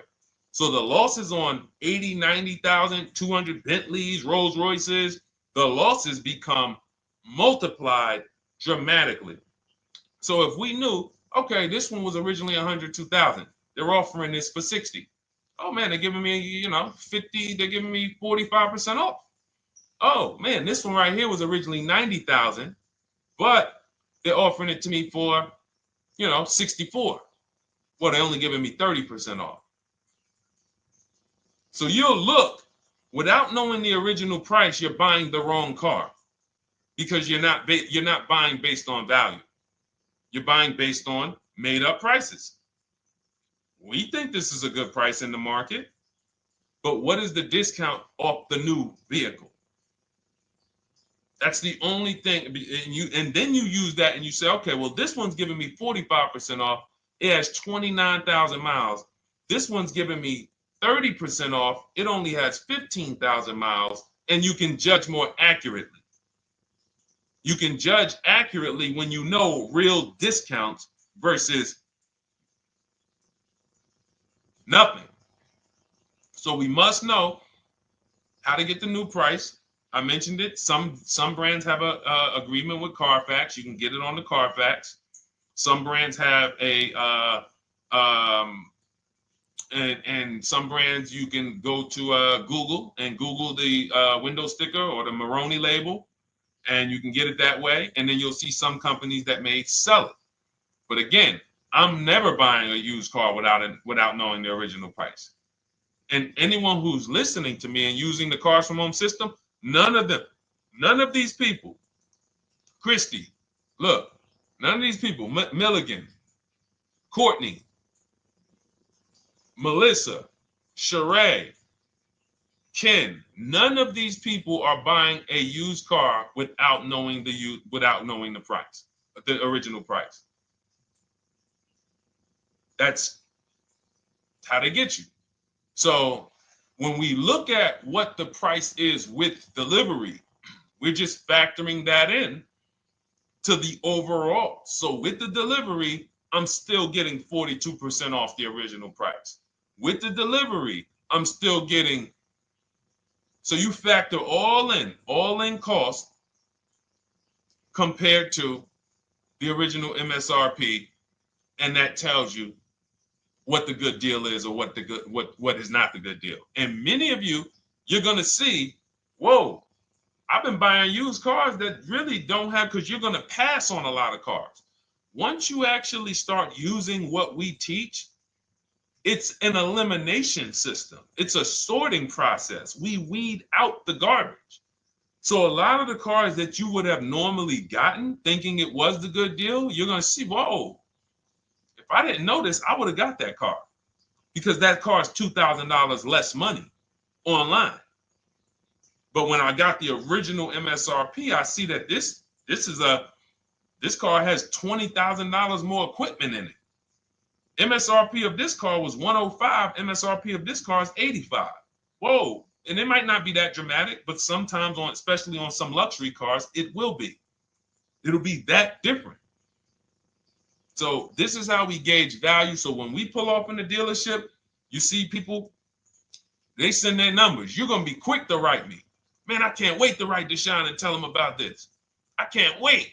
Man, you're going to be just like all these other people, all these people we show. Rosalie, I can't wait to write him because I am confident in my deal now. Like, whoa, bro, I just got a used car. I got 48% off the original price. Man, confidence. Would you bet money that you couldn't have got a better? No, yeah, I bet money, man. I did my research, man. I stayed at home. I used the internet like you walked me through it. There was no better deal. I had to, and you know how I know? There's a couple signals that I look for. People say, man, I had to drive an hour and a half to pick this thing up. I'm like, I know you did it right. People want that neighborhood dealer to be, oh, that's my dealer. You own it? No. Somebody did that. Hey, yeah, I work out with a guy at the gym. He came up to me one day. He said, yeah, because I went to my dealer the other day. And, they was telling me. So when I hear this, that just literally is like, oh, you own a dealership? Oh, no. I mean, you mean the dealer that sells you cars and services? Yes. Okay. See, it's just these are not our friends. People inviting their car salesmen to their barbecues. Start making them bid. Watch how quick you see Charlie is not coming to the barbecues anymore. You got your car salesman coming to the barbecues with you. Hey, how many cars? Oh man, this is Charlie. Charlie, let me introduce you to my neighbor Jane. Charlie's been selling our family cars for years. Charlie's like, yeah, hey Jane. Yeah, hey, listen, Charlie, how long we known each other? Well, I knew your grandfather first. Yeah, listen, Charlie, hey, watch you start one transaction where Charlie gets a message, your message from online. Hey, this is Nicole Stewart. I'm looking for this car. We have all of these templates in my book too, so you don't even have to think about what you're going to write. You just copy and paste them. Hey, phone's going to be ringing from him. Now, we use a shopping email and a shopping phone number. We never give the dealerships our phone number. We don't want dealerships coming to our personal phone number. We use a Google Voice and we create a brand new Gmail. So you look and next thing you know, you're getting a phone call. Hey, Miss Stewart. Hey, Nicole. Calls you by your first name because, he knows your grandfather and everything. Hey, Nicole, I just got the email saying you wanted to get some, you were shopping online. Like, what? Come on. So when are you coming in? You come on in. No, actually, I decided I'm going to get a couple offers. I just want to make sure. Now Charlie has to compete. Now Charlie has to compete. And you're going to see that Charlie doesn't like to compete. He likes to make you think he gives you a great deal. And what you're going to see is Charlie's not going to win that battle all the time. Now, sometimes they'll go to bat and say, listen, I just got to do. But if he works for an 80% dealer, they're not going to let him go low enough to sell the car to you and win the bid. They're not going to let it happen. He can't do it. And then Charlie, that'll be the last barbecue that Charlie came to.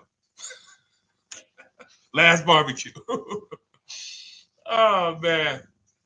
So, wait a minute. Molly, pull up Molly on Facebook's comment. Dolan, she just commented. We are live, y'all. This is our Monday, May 12th show. We do these shows from Monday through Thursday, 12 noon to about 1:30. So make sure you set your calendars and tell your friends and family, because they're out there shopping right now and they're getting their heads chopped off. I hope YouTube doesn't censor me for that, but they are. And if we were to look at their car deals compared to what our people are paying, you would be like, yo, they got. So pull up Molly's comment, please. Okay, there we go.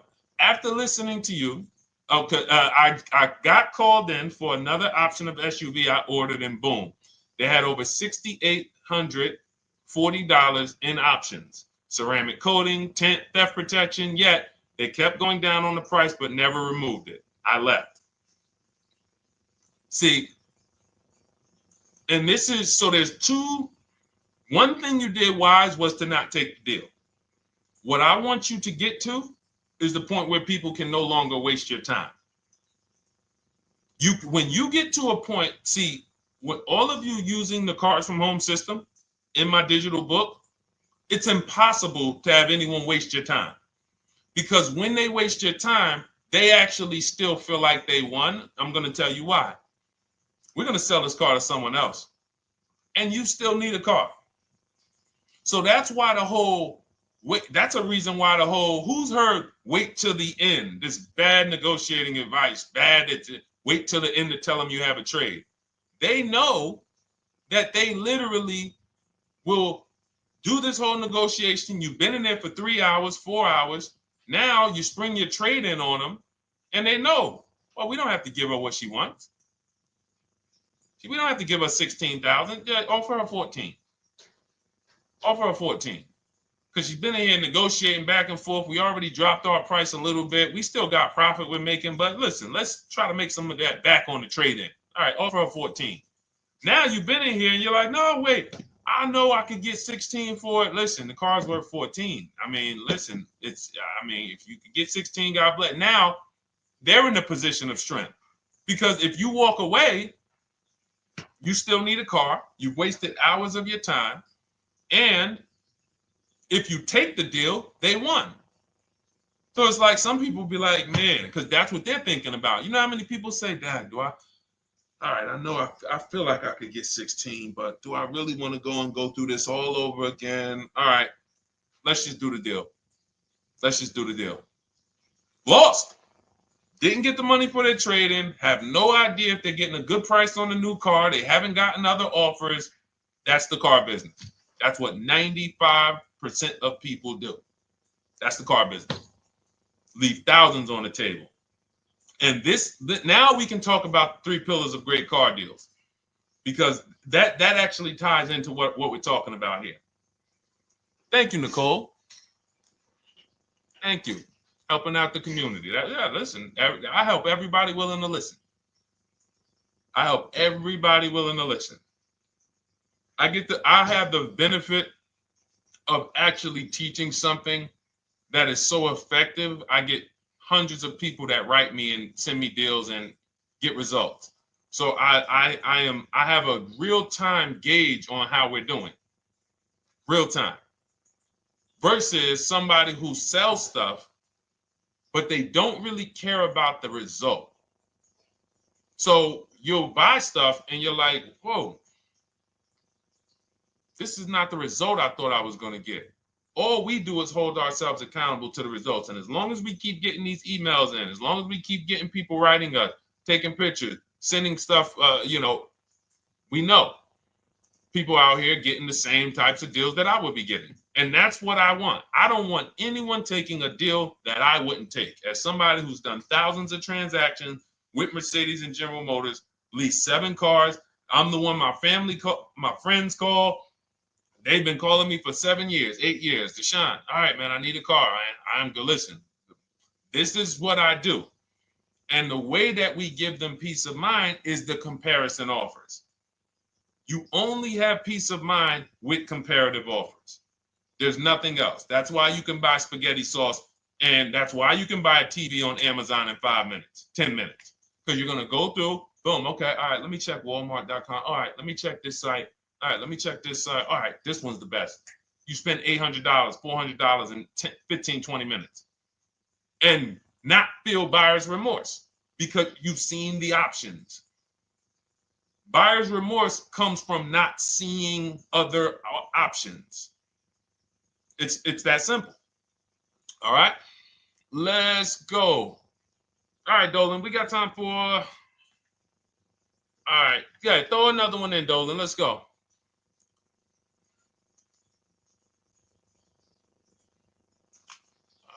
right. Okay, 2015 Mercedes-Benz C-Class C300. Hey, wait a minute. R. Hunter Photography. Just got the book, and I'm looking forward to reading it. Congratulations. Everyone who got your book, just type book in the comment section. I just want to give you a shout out. Thank you so much for those. If you have the book or if you just got the book, just type book. Thank you so much, R. Hunter Photography. Appreciate you. Make sure you send me your success story. That's what I care, whether you buy, lease, or purchase. Even when you use the bank bidding war, show me, hey, yo, this bank was at this interest rate. This bank was at this interest rate. And then the dealer got me this. Write me all of that stuff. I love hearing all of that. Michael, good to see you. Michael McLaurin on TikTok. Thank you so much. Use it and win. Use it and win. I want that book to return to you $5,000 to $10,000 per deal. So every single time you do a car deal, that book should be returning to you $5,000 to $10,000 per deal. All right, 2015 Mercedes C-Class, 85,000 miles. What are you thinking? See, there's nothing there. You get what I'm saying? There's nothing there. You have nothing to compare it to. Now, here's the thing. We teach something in the book called, and we still got to go to the 3 pillars of great car deals again. But there's nothing, we teach something, there's no boundaries in car buying. There haven't been no boundaries. For example, let's talk about the most expensive purchase most people make. Now, in this case, sometimes it's people's cars because people aren't buying houses as much as they used to. But the most expensive purchase people make is their house. Would anyone on here get a 40-year mortgage? Anybody? Yes or no? Thanks, EJ. Enjoy the book. I can't wait to hear from you. Anyone? Would anyone get a 40-year mortgage? Anybody? We got smart people on here. Anybody signing up for the 40-year mortgage? No. Okay. So if no one's signing up for the 40-year mortgage, the question is why? Why? Because we know that's too long. If you got to take a 40-year mortgage, go. God bless you. Yes, go get you. God bless you. Hope she's well. And I'm glad you got your book, Daryl. Would anyone, and you don't have to worry about reading it. It's a step by step. It's a checklist. So do one step, check that step off. Next step, check. Boom. That's how it is. Because there's a built-in. It's been built into our education. You don't take a mortgage longer than 30 years. And if you want to be super conservative and you can afford it, take a 15-year mortgage. But we don't go 40. We don't go 50. They're available.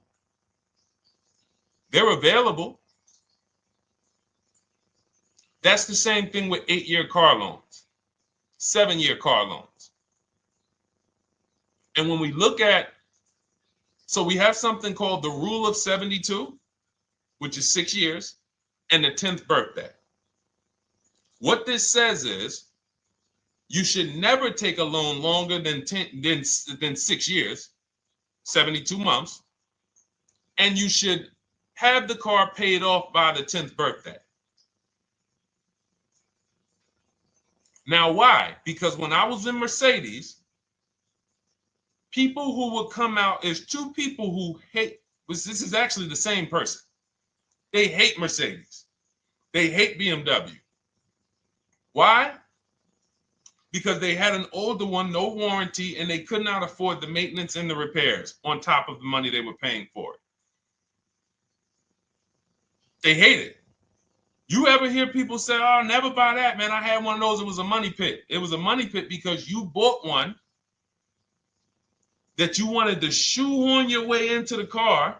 You couldn't afford the one that had the warranty, 3 years, 4 years old, buy an extended warranty, keep it 8, 9, 10 years, pay the car off in 5 or 6, and then you have, a couple years with no payment. You still have money to the side for your maintenance and your repairs when things go wrong. No, you bought one right from the start with no warranty because you wanted to be in a Mercedes. And they come out crying. You could just see it welling up in their eyes. We know, we've seen it too many times. That's a brand that people without any affordability index, they're going to buy cars that they cannot afford because they can afford the payment. And the saying is, if you can't afford to maintain it and repair it, you can't afford the car.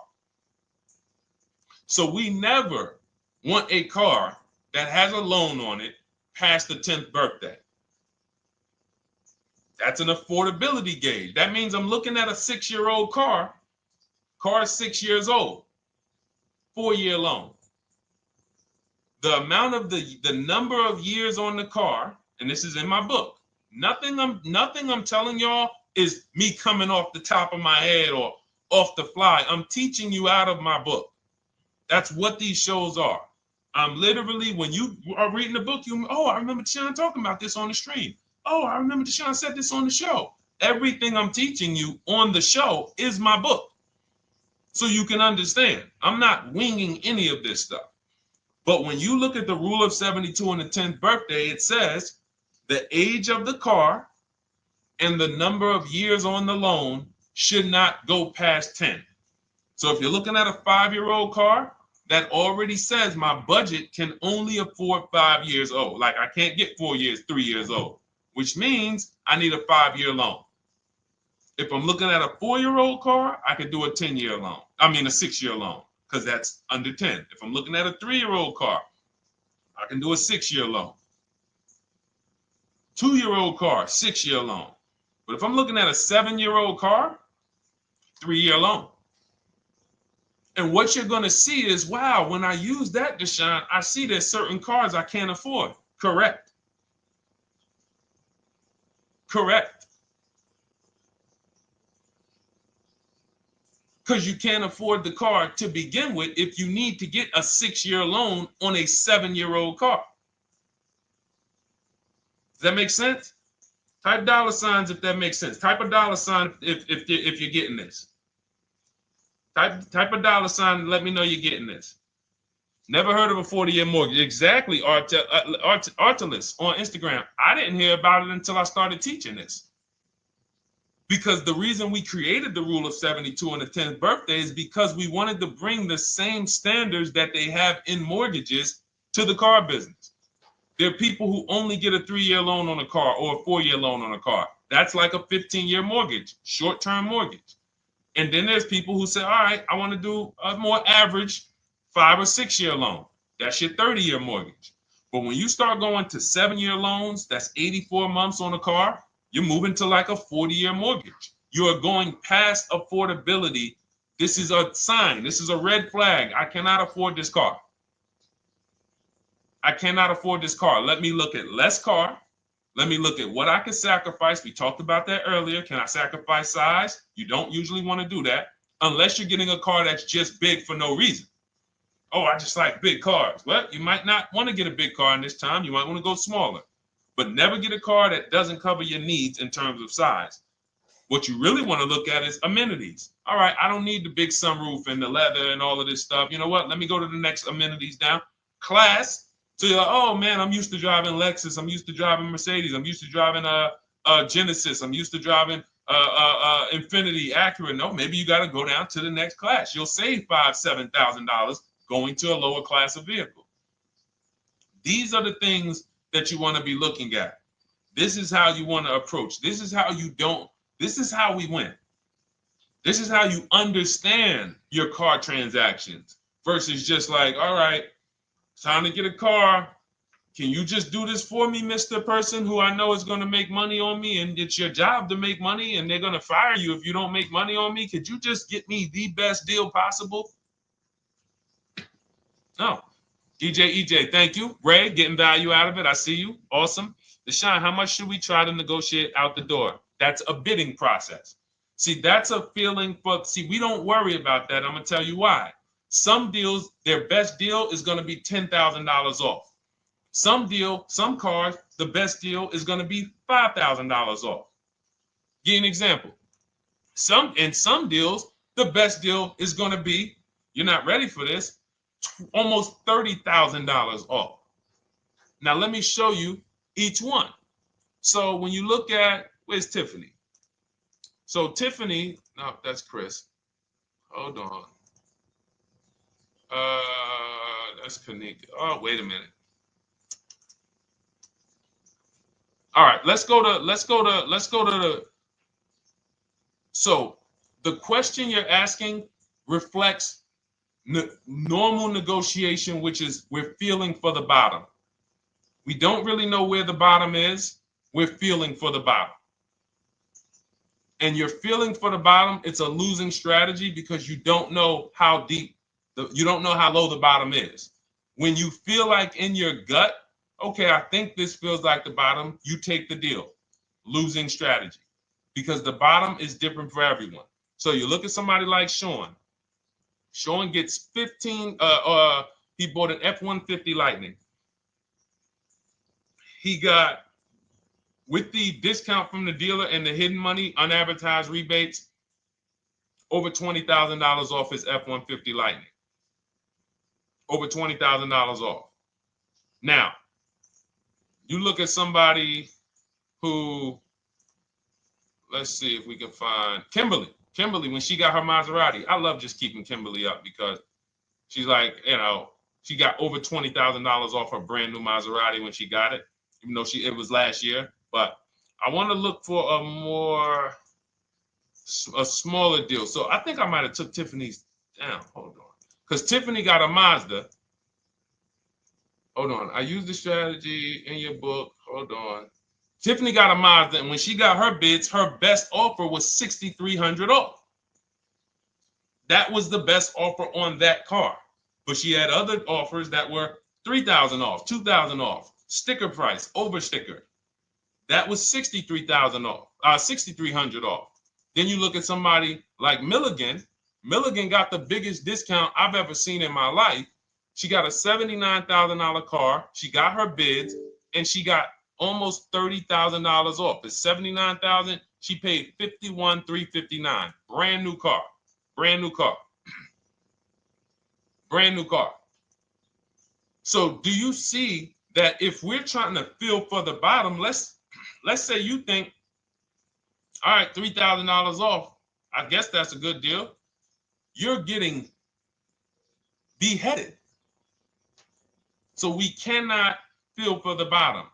That is buyer's remorse prone. That is how we have buyer's remorse. The only thing we do is we sit at home, we get bids. That's the name of the game. When you are getting bids, life changes. You now know, oh, this deal is taking off 8. This deal is taking off 2. This deal is taking off 8. This deal is taking off 10. This deal is taking off nothing. Oh, the $10,000 dealer wins the bid. You took off $10,000. That was the bottom. And again, we use the 25-to-5 strategy where I show you how to connect with 25 dealers in 20 minutes from home. You get your bids. You want to call around, do it by phone, call and get your bids by phone. We do this by email without talking. That is what's in my book. That's how we do it. So everything we talked about is in my new digital book. Cars from Home, 7 Steps to Saving Time, Money, and Avoiding Dealerships. Normally $97, part of our welcome offer. You get your copy for $24. That's 75% off. In my TikTok bio, click that link. My Instagram bio, click that link. Or YouTube comments in the Facebook comments, deshonsbook.com. 2 hours, get your $24 and let that continue to make money for you and keep money in your family. We didn't talk about. We didn't talk about selling leases and equity in leases. We didn't talk about the bank bidding wars. We didn't talk about, we did deep on leasing versus buying. We hit on a lot today. Now, for those of you who are like, Deshone, I'm just meeting you, I don't really trust you yet, then start with my free cheat sheets. Dolan will put a link for you. You can go to DeshonesCheatSheets.com, put a link in the comments, and just start with my free cheat sheets. We've given thousands of people have started with my free cheat sheets. That'll expose you to the Cars from Home world, because once you see the value, like, wow, this is what Deshone's giving us for free. What is in the book? The book is your step-by-step checklist, step-by-step blueprint. But if you're like, you know what, let me just get started with the cheat sheets, go grab the cheat sheets. Now, mark your calendars. We're here Monday through Thursday, 12 p.m. Eastern Time. Show usually lasts about 90 minutes. You can bring your questions. You might be watching this on a replay, because you'll see a lot of people ask the same question you would have asked. But mark your calendar so you don't miss a show. We'll be back, and then we'll run the whole replays all through the weekend for those who couldn't be here during the week. So I might start doing something for people who bring people. Write me some ideas, because what I really want is I want to come up with something, a way to reward people who share. That's why I wanted to give a free copy of my book to our nurse on TikTok. You know, like, I want to come up with something for people that bring people, that help me actually spread this message. DM me some ideas, and I'll watch that. I can't read all the DMs, but I will certainly start that DM with, you know, I have an idea, and then I'll know that's you. Because I want to come up with something specifically for the people who share. All right. I'll see y'all tomorrow. Thanks for watching. This has been our show. Congratulations to everybody that got the book. Make sure you send me your success stories. Email me when you get your cars. I want to hear all about it. All right. God bless you.